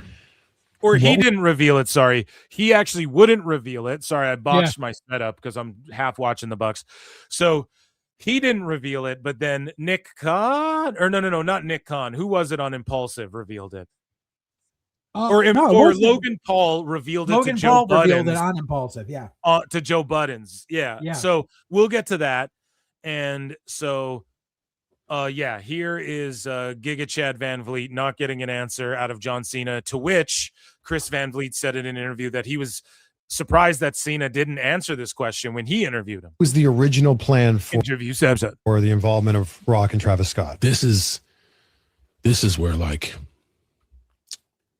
who cares? Like, it doesn't matter. We can talk about what could have been until the cows come home. And I think that's what's great about the people who were left standing. Certainly me and Cody. Changed. What's the change? This. All right, let's go.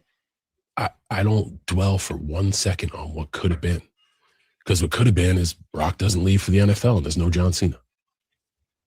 Like, you know what I mean? Like, could there have been a match with Rock this year? Man, could there be anything? That's the thing. Was that a plan? That's what sucks about what could have been. It's not what is. So I think was that ever talked about? You and Rock? I don't care. Like, first of all, that doesn't. I'm always the last to know. It doesn't trickle down to me. So Travis Scott also was removed from the video game last second, and then they gave everyone like Aleister Black and said instead whatever the fuck on like WWE 2K25. So there's clearly enough heat on him where they were like, what the fuck happened?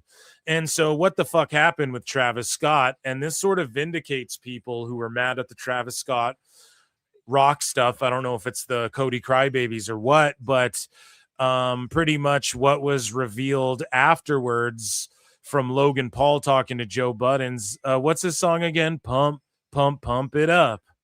I think that's Buttons, right? So he was on Impulsive, and Logan Paul revealed what happened with Travis Scott in WWE. We were supposed to team up. with one other person. It was supposed to be a 3-on-3. Yeah. Okay. And the day that it was supposed to be announced, he didn't show up. And I think what happened. So they were going to announce a triple or a 6-man tag, and then he just no-showed. And this is what I told you guys. Travis Scott's like, man, I love the feeling of doing this. But if it's like, okay, be here, this, and you have to be there, he's not committed. He's not committed like that. And a lot of celebrities. The amount of weed he smokes, he wouldn't be able to run the ropes more than twice without getting severely winded.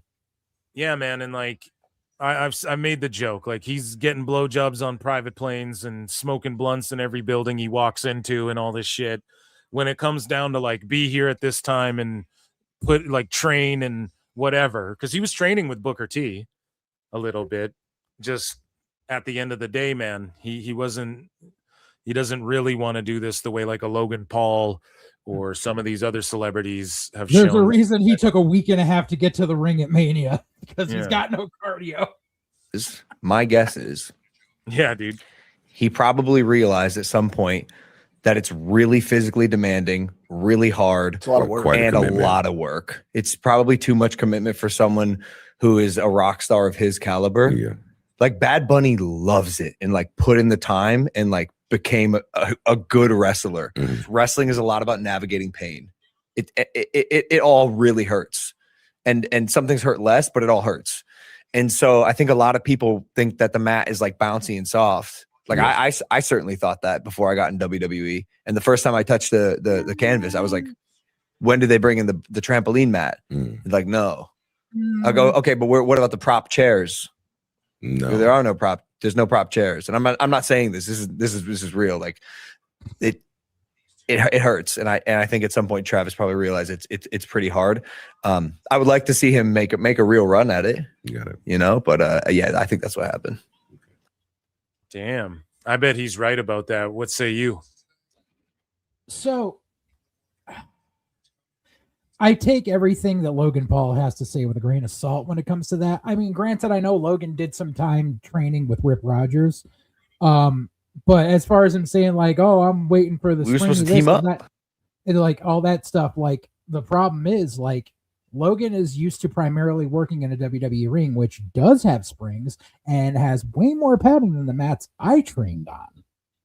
So I'm not saying it doesn't hurt, but I'm saying it hurts way less to train in a WWE ring than it does to train at your average school, where we know the definition of bumping hurt. But yeah, but I guarantee Travis Scott, like even with a WWE ring, like, yeah, he didn't want to put in the work. Like he wanted to look cool. He wanted to walk around with a belt. He wanted to throw a couple of haymakers and be done with it. And they were like, no, we need something more out of you. So speaking of training and getting more out of you and John Cena making the rounds here, Bailey held a seminar. The first is Forever Lodestone 2025. And as we're exactly 1 week away from his last match, John Cena showed up, and he recently showed up to the dungeon. I see some familiar faces in there from the indies. That Izzy Moreno girl was there. Janae Kai was there. Bear Bronson's wife was there. So awesome. Tyson Kidd's there with Natty. Yeah, so you're like, fucking, I know half the people in this picture. And Tyler Breeze was there as well, I believe, with Bailey holding this free seminar, I believe. And yeah, that's awesome. Do you know anybody who attended it? You know the folks who were there? I've worked with Bronson's wife a couple of times, and Nice. I mean, we know Izzy is the little Bailey girl. Yeah, and they actually mixed it up there that I knew. And they actually mixed it up a little bit, Bailey and Izzy. And I think she put out a tweet saying, yeah, it's right here. Izzy Moreno, she's like 10 years in the making. So they got to mix it up. They have the old SummerSlam apron on the ring.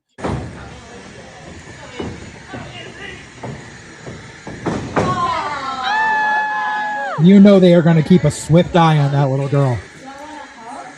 She's so professional, dude. Do you see the videos that they make on that she makes?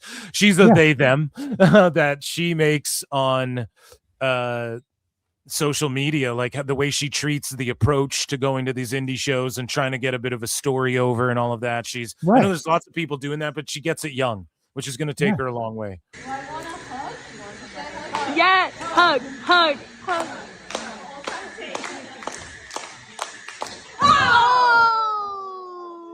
Healing on her. Mm-hmm. And how surreal is this? Like, Izzy was the NXT kid, and now she's grappling Bailey in an old WWE ring. That's for sure an old WWE ring, hey? Oh, that is, like, yeah. That's a 20 by 20. Yeah. Now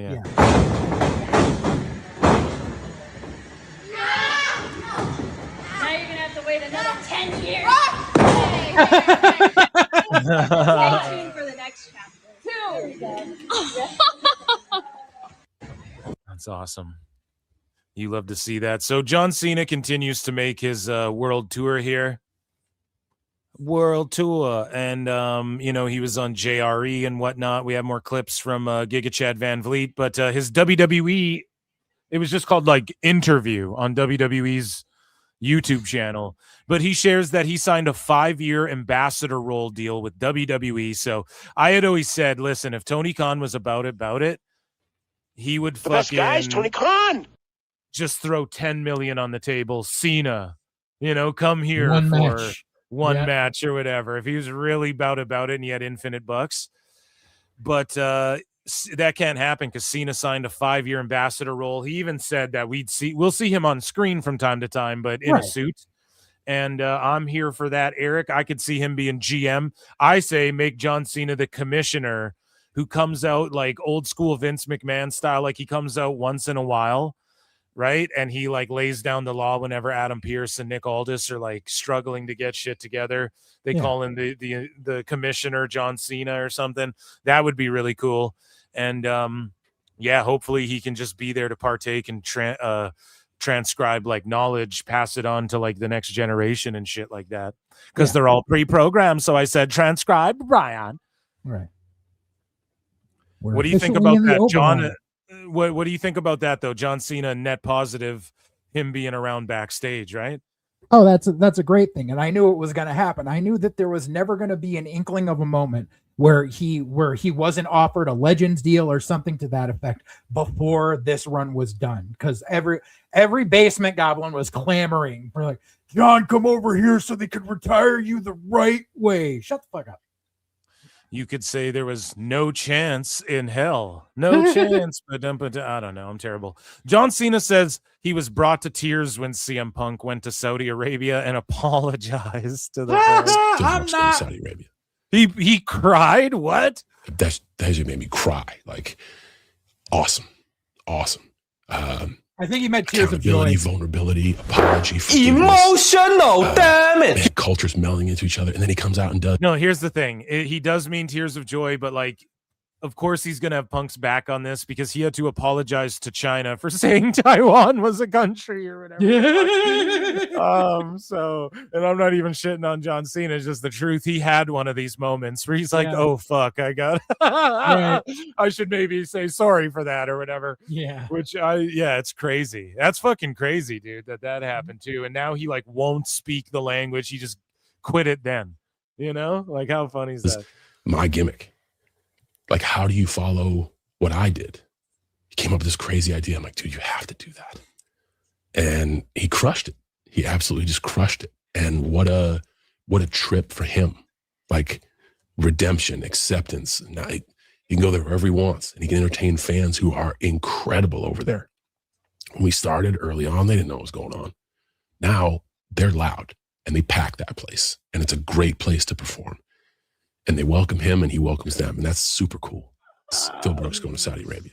Oh, that just made me cry. Chat, China, you mean West, or what did you say? Taiwan, you mean West China or West Taiwan? Oh my God. Oh, Jesus Christ. Moving along here. I think John Cena pops up one more time, him and his funky hair combing there. So the last time is now tournament went down, and Saturday night's main event is quickly approaching. And we have the official match card. John Cena versus Gunther. I got Gunther winning. Rapid fire picks. Who do you got, JJ? Yeah, I see Gunther going over. Rhodes versus Oba Femi. So it's like a highlight of NXT talent. Rhodes versus Oba Femi, non-title. I could see Oba Femi getting a, or no. Rhodes is going to win that match. That whole match is a no-win situation. Yeah, I know. I don't know why they booked this one. It's because they're fucking stupid. If they had any fucking brains, they would have just booked the NXT title match between Oba and Ricky Saints on this show. Exactly, dude. That would have made the most sense. Then you can introduce them in a meaningful way, impactful way. Dude, you're so right. And unless it's like a schmoz where a bunch of people come out to brawl fucking Rhodes, then like... And even that cheapens both of them. I know. There's no win. You either have this world beater losing to Cody, who's smaller than him, and you never get that momentum back when his first match on an international stage is that, or you have your undisputed champion beating the meathead from developmental. Yay. Like, there's no winning this situation. I could see Saturday Night Main Event, Drew McIntyre hitting a Claymore and then Oba Femi like power bombing him or something, but maybe I'm overbooking it because SNMEs have typically been pretty straightforward, I guess, for the most part recently. But we also have this match here for the tag titles, Slater and Evans taking on Styles and Dragon Lee. This is going to be the AEW match of the night. Yep. And I could see possibly Slater and Javon snagging these. No, do you think that's too much? No, it's too much. Okay. All right. I think one of these youngsters has to win. It can't just be like Gunther wins, Rhodes, and then like Rhodes wins, fucking AJ Dragon wins, and then do you think Sol Ruka catches Bailey then? Yeah. Sol definitely catches Bailey. All right. So that's coming up. And speaking of which, Jesse Ventura, after not appearing at the last Saturday night's main event, I'll be back at Washington, D.C. this weekend. So a lot of people talk shit. They were like, yeah, he's gone. The Hulk Hogan stuff. He said, see ya, all this shit. Now he's back for the Cena one, dude. And that just makes this all the more special. I love it. Jesse the Body. Down in the Baja. I was down in the Baja. No. So, speaking of Cena, he names his favorite match from his entire career. Do you have a favorite match, not just from this year, but from your entire career? Man, that moment with Punk and Saudi that transcends wrestling. Saudi. That really? To see cultures bridged, to see genuine forgiveness. Like, I'm watching that pre-show bawling. Like, it's a pre-show. Why did it mean so much to you? Because, man, unfolding before our eyes is accountability and genuine forgiveness. And I want to know what Matt Morgan thinks about this. bridging of cultural gaps. People who might not know a lot about each other or understand each other. I'm going to shoot him a message. Getting along in harmony through this one thing that we dig, wrestling. Like, what a global conduit to peace, excitement, happiness. There's, like, tribute to the troops. It has a strong place in my heart, and certainly Make-A-Wish. But favorite moment, I'm just glad that I was his opponent so I could be attached to that moment. That pre-show, dude. Oh, man. That is what we do. He made that trip knowing it was going to be uneasy and knowing he was going to have to be accountable and just. I don't know, man. This weird like Hollywood shit. Yeah. It is what it is. It is what it is, man. So Gunther is the opponent for John Cena, and crying, lying, frying Brian Alvarez had this to say. At this point, there's no set runtime for Saturday night's main event, so everyone will get all the time they need. Cena versus Gunther is currently scheduled to open the show, and Cena will get as much time as he wants. So they're now saying watch, it's going to close the show. I know, dude, and they're saying there's no set runtime. Eddie taps out in 14 minutes. So they're saying there's no set runtime, and it's like, all right. You could say that, but they even cut Goldberg off or whatever. But then Cena can go as long as he wants, and that's why they're going to let him open it. That makes sense to me. Now, I would prefer it be the main event, I guarantee go ahead. it's going to be open because people are going to tune out once that match is done. So why the fuck would they put it on first? Well, because if Cena wants to go long and just take his time, then you can tell the other matches, okay, you get 6 minutes, you get fucking 2 minutes less. But the thing is, this Saturday night's main event is not on NBC. It's just on Peacock. So it doesn't matter. Yeah, well, lucky for the PWT universe. I am, I got something worked out here, hopefully by the next show. And y'all need to get some VPNs, but hold off on a week. And hold off on a week, guys, or a few days here till next week. And we're going to get these guys hooked up and you get some Canadian Netflix and YouTube where none of that shit's going to matter. But them opening the show, I get it for that reason. But at the same time, I would prefer that it ends the show. But then also, like, what they might get blown out of the water with the flippy shit. No, do you disagree? No. Okay. Wow, that's it. What a shitty ending to that freaking episode of Dynamite. Yeah. So for those watching live, Samoa Joe won with a chokeout, similarly to how Gunther might beat Cena with a chokeout, and many are predicting. And Gunther was on ESPN with Stephen A. Smith talking about this match. Let's hear his thoughts on it and what Stephen A. Smith had to say. Do you see this moment coming up as a passing of the torch in wrestling? Quite traditionally is always a passing of the torch when somebody really established retires and gets in the ring with somebody from a different generation. And definitely is in that case too. I think John Cena represents a certain generation of WWE superstars, and I represent the newer generation. I think a lot of true, very true. So moving along here, Gunther. No, that wasn't Gunther on there. Okay, so let's move along here. We have some other news. If you're hanging out for a bit there, JJ. Yeah. So breaking, Netflix has officially announced that WWE Unreal Season 2 will premiere on January 2026. And Becky Lynch, Rollins, Rhodes, Ripley, McAfee, Jelly Roll, R-Truth, Io Sky, Naomi, and more will be featured. Are you a fan of Unreal? I actually haven't watched the first season. It was just I was like, I figured I would get around to it when I wanted to. I knew it was a giant work from the beginning. So I was just like, meh, whatever. I'll watch it if I'm bored. Yeah. So in other news here, Obafemi became the NXT champion, and then he defended against Javon Evans there, and people are pissed about that. Brian Alvarez, we're going to cover it on Dave Meltzer Dumb Moment of the Week tomorrow. So does Javon still have the title match at New Year's Evil, right? No, I believe he used it. I thought the whole thing was he won the Iron Survivor, and that granted him the title shot at New Year's Evil, but so they just gave it away on regular ass TV instead for Saints to do the schmaz. Yeah, NXT concludes with Javon Evans unsuccessful in the title opportunity he earned by winning the Iron Survivor match thanks to Ricky Saints. Terrible. Yeah, dude. So he wanted it early. He got it. He lost. Let's just give this match away on fucking free TV. Like I cannot stand Sean's booking. I can't. I fucking can't. Yeah, I've fallen off NXT a little bit recently, like not to be a big ass hater, but I like it's for me, I haven't been tuning like I don't know, Ricky Saints title run didn't really hit as hard for me. Digging Obafemi's champ again now. I like Obafemi. But for the second week in a row, what's that? Sorry? It's not ready. Yeah, you keep saying it.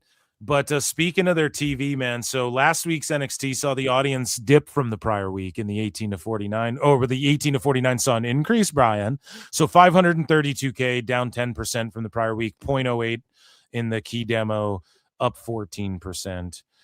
We have more news about that. So when it comes to Raw, or about ratings rather, with Raw that failed for the second week in a row, it failed to crack the Netflix global top 10. It didn't rank number 9 in the US for the week. The competition was really tough against Stranger Things, but it recently just beat Stranger Things, I think, this last Raw. So this is from the week before. It did not.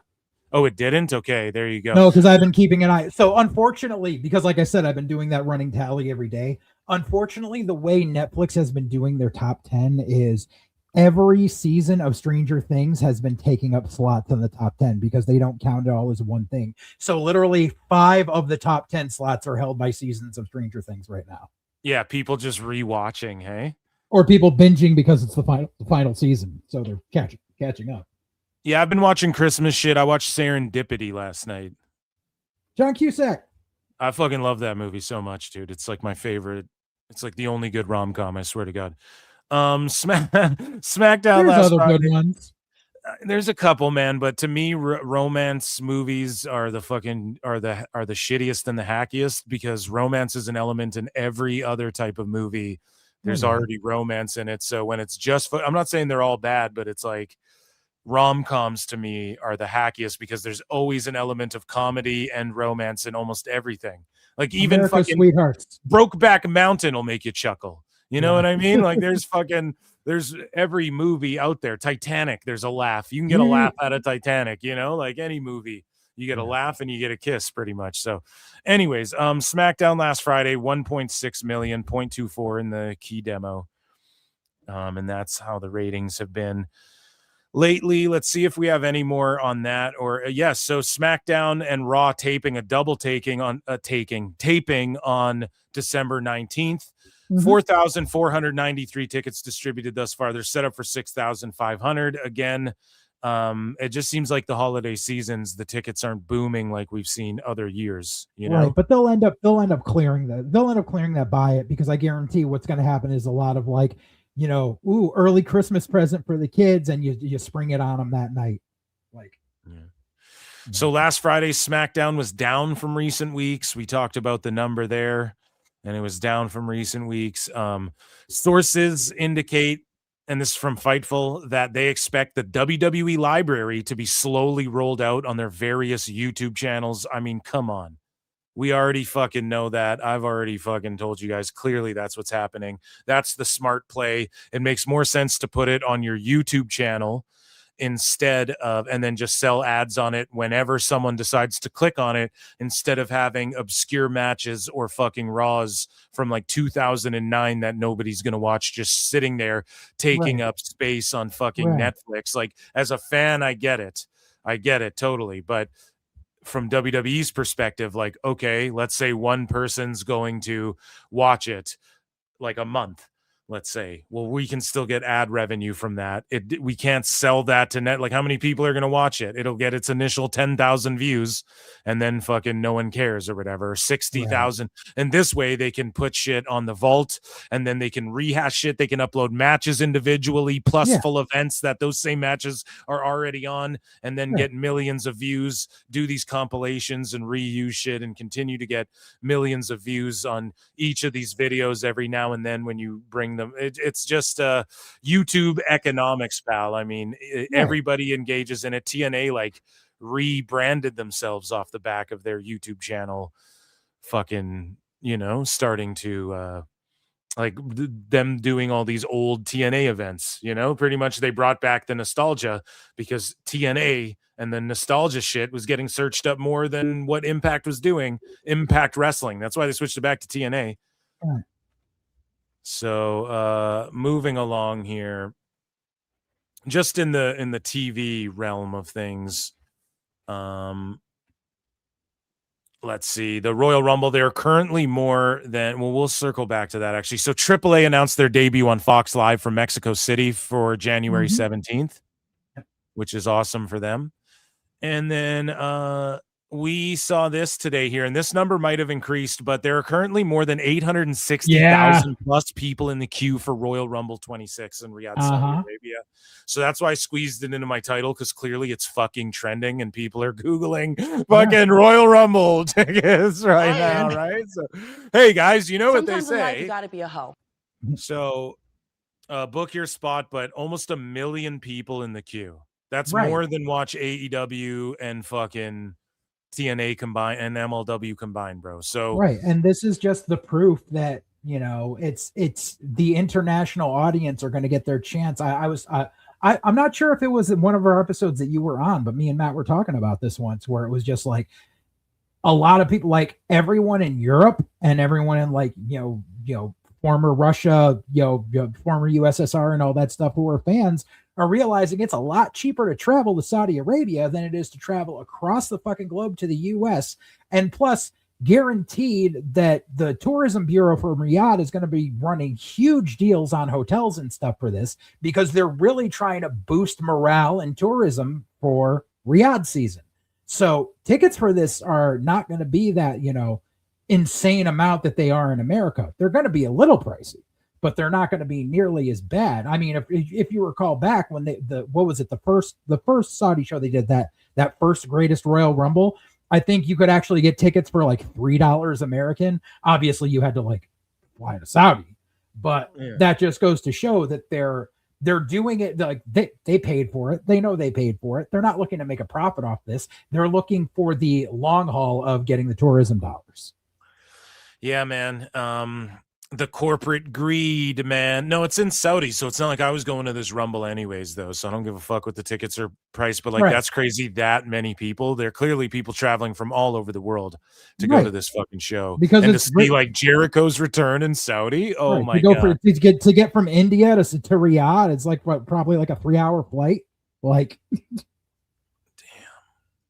So it's because WWE is just fucking mainstream, man. And speaking of which, Dwayne The Rock Johnson has been nominated for Best Male Actor Motion Picture Drama at the Golden Globes. I mean, it's the Golden Globes, and not to shit on them, but all of these awards are like whatever. But at the same time, like he'll get an Oscar nod. Yeah, we knew that was the play, and it's all about politicking as well. That's what it's really about. Like the movie didn't do too well, but The Rock's going after awards and making runs at awards. And I didn't actually see it yet. I might throw that on after the Christmas season. I'll watch it. I just watched it last week. But yeah, I think he did a great job in it. I think the movie played well. But you could tell, like right from the beginning, like, the moment you heard that A24 was releasing it, it's like, this is Rock looking for awards, not looking for box office. So of course everyone was going to jump over all that. Oh yeah, it's the lowest box office he's ever done. You don't go to A24 for box office. You go to A24 for prestige.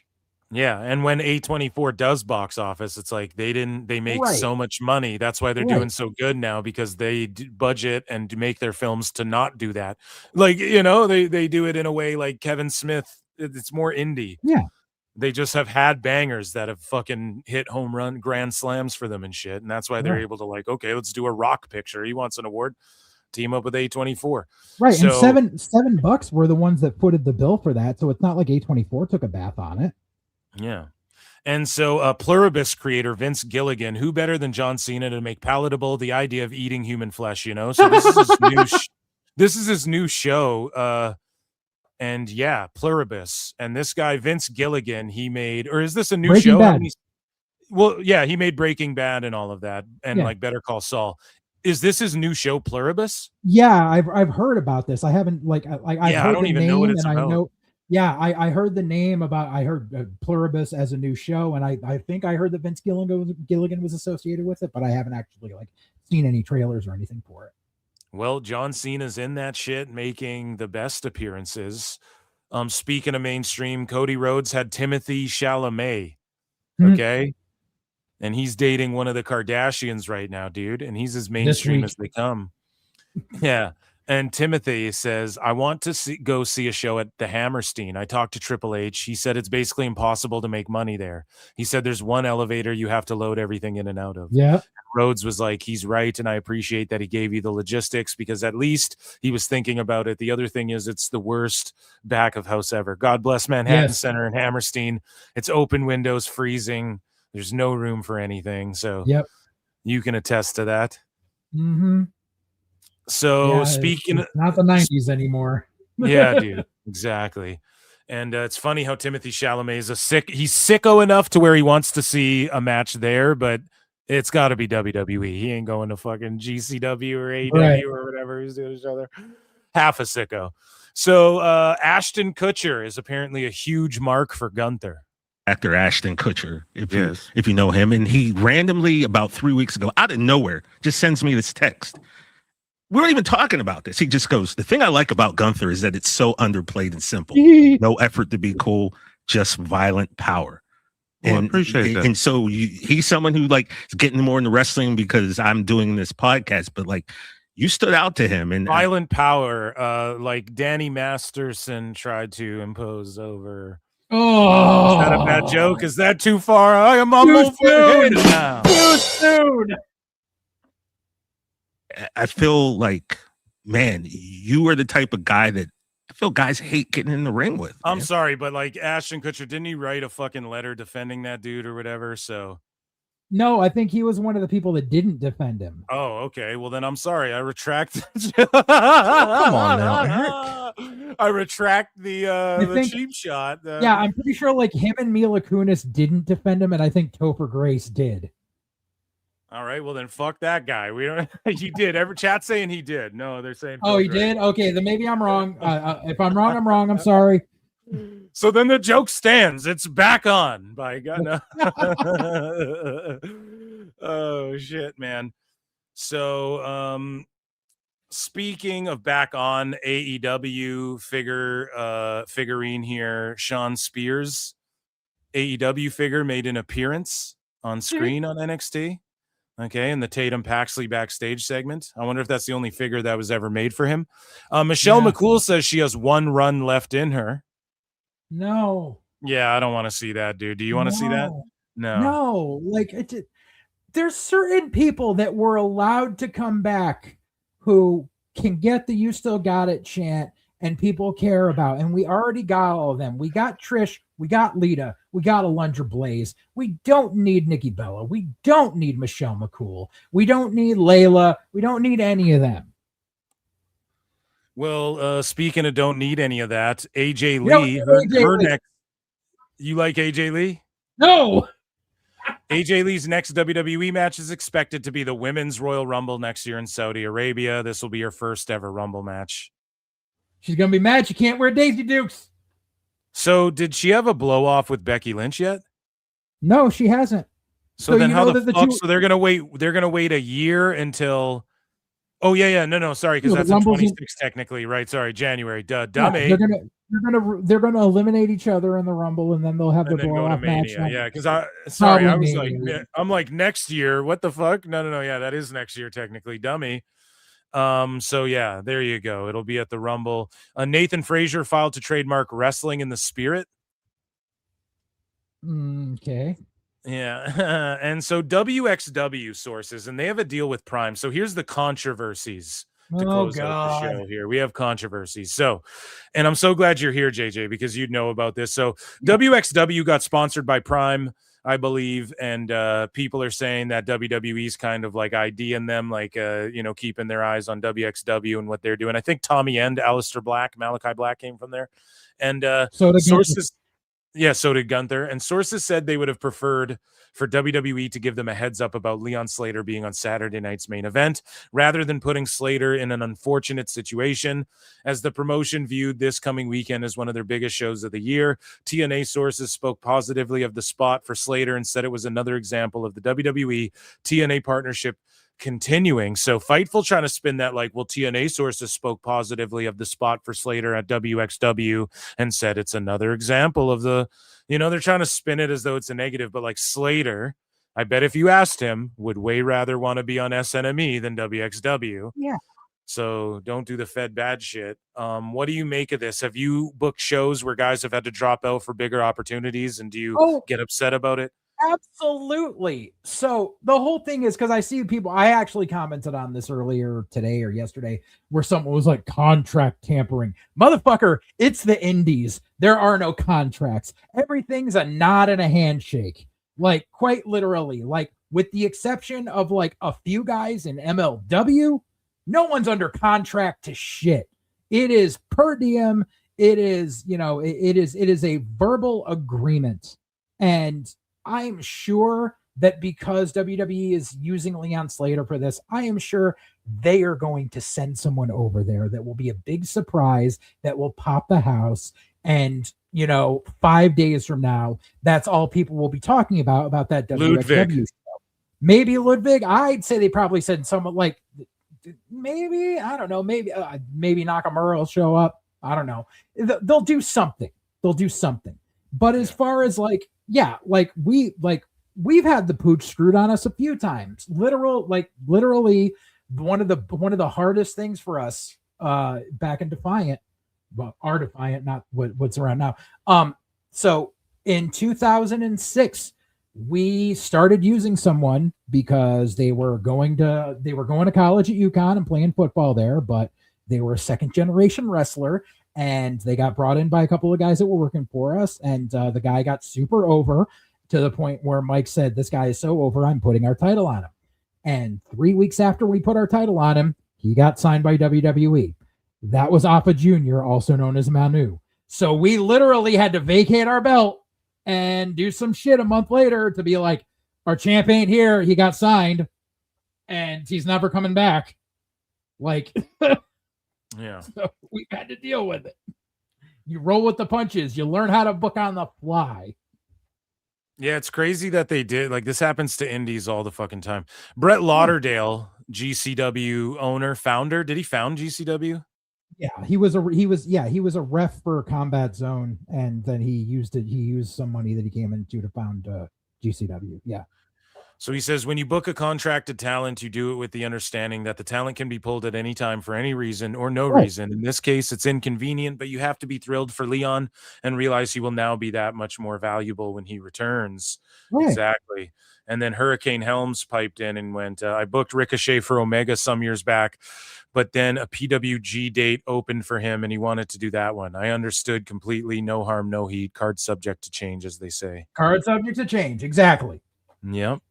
No, it's just part of it, man. It's unfortunate. But speaking of unfortunate, dude, Matt Bloom. Now, I want to ask you, man, have you encountered Matt Bloom ever in your career? I have not. I've always wanted to pick his brain, but I never got a chance to.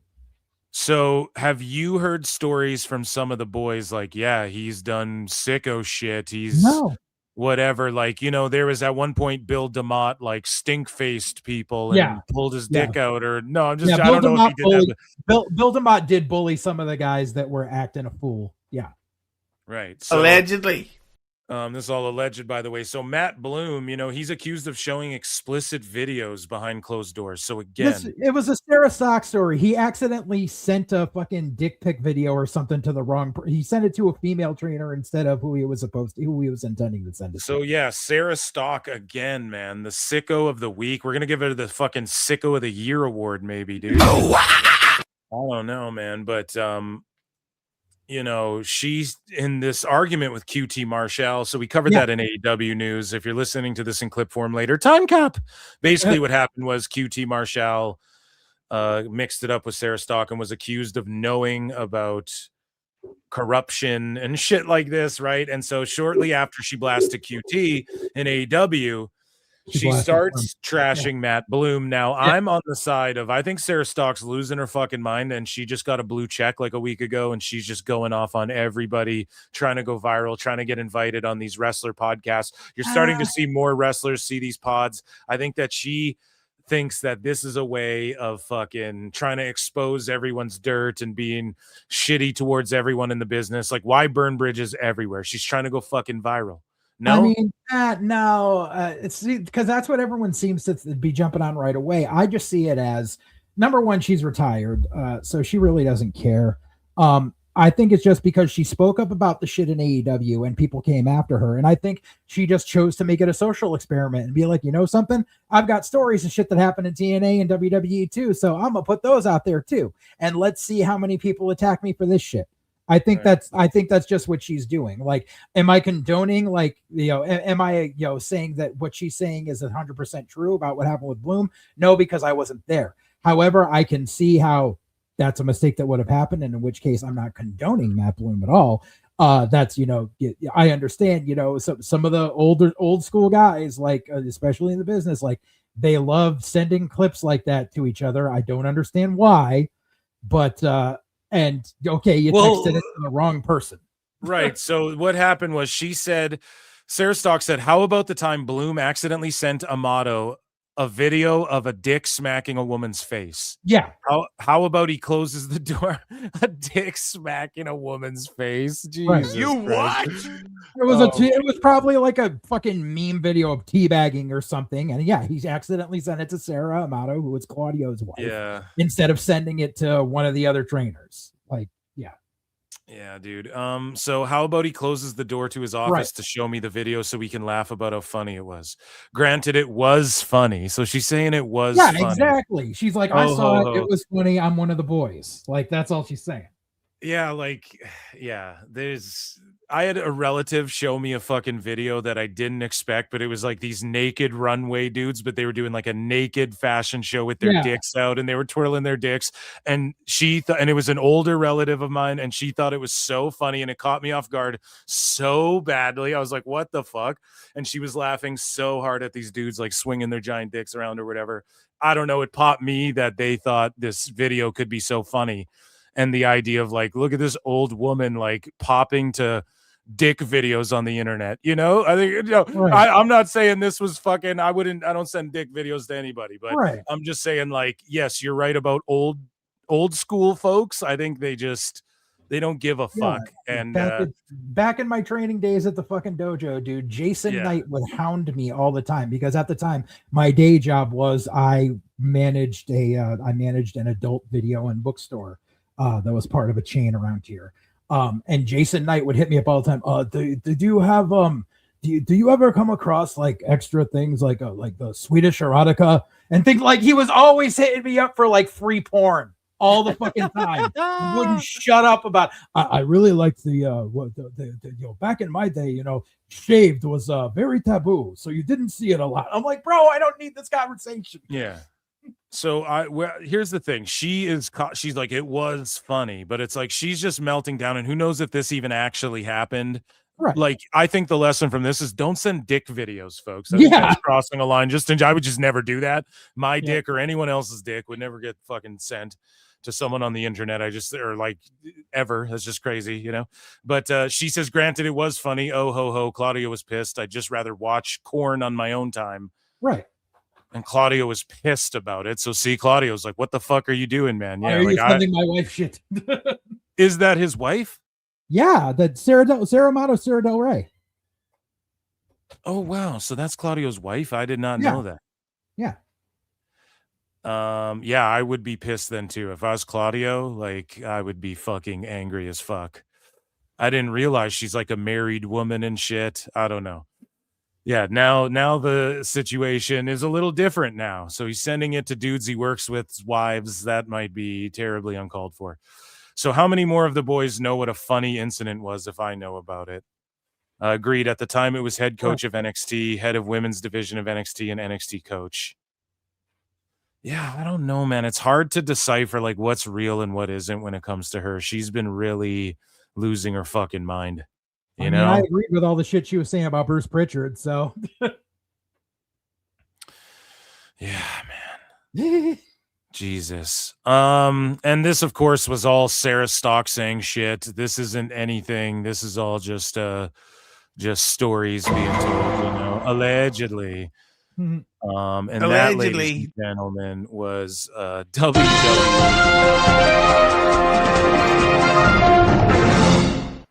Guys, patreon.com/Pro Wrestle Times. Make sure you sign up for it. Become a member, 99 cents. Make sure you check out Full Circle Radio Network. And my guy JJ's over there doing his thing. And make sure you check out his indie shows, DPW and all that shit. And anything else you want to plug or what? No, not currently. I just tagged us in the chat so people knew. But yeah, besides wrestling stuff on our channel, we got a movie review podcast. That's called Wildcard Cinema.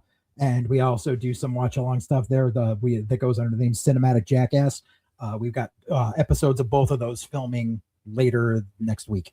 So yeah. And overall, what do you rate Winter Is Coming? Put me out of my misery! I was watching it a little bit here and there. D. Yeah. I can't give it a total F because I wasn't watching the whole thing. Yeah, I hyped Joe's matchup too much, and it just wasn't fucking. I don't think it was. I was giving Kingston too much benefit of the doubt there. I think, but it was what it was, man. Nothing too memorable. I thought MJF was gonna like come out and then eye down Joe, and then he'd enter the Dynamite thing, and then he'd win the ring. I was gonna say, did they do the Dynamite Diamond Ring gimmick this year? I don't, because I haven't been They're watching. doing it. No, it's coming up, and then the winner gets, and it's like, well, MJF's about to come back, and people know Well, he's done doing whatever he's doing there. So. Doesn't that fucking thing supposed to happen in like September, October? It's December. Yeah, I'm not sure. Maybe it's in the new. I have no clue, man. I don't know what the fuck they're doing, Oy. and that's why the best guy is The best guy is Tony Can't keep his Khan. shit straight. He's got to have the Dynamite Diamond bullshit at the same time as the Continental Fuckwad Classic. You're goddamn right. Okay, JJ, man, I'm gonna hit you up tomorrow. Let's link up tomorrow, do something. Okay. Ladies and germs, I appreciate you all for being here. Thank you for all your support. Hit like, hit subscribe, Pro Wrestle Times on Patreon. Make sure you guys check that out as well. First Full Circle Radio Network. Round of applause to my guest. And until next time, I'll see you guys in the Upside Down. Sicko Saturday, Dave Meltzer, Dumb Moment of the Week tomorrow. Oh, it's going on early. I have Christmas festivities early tomorrow live on YouTube. DMW. See you guys there. Peace. Woo!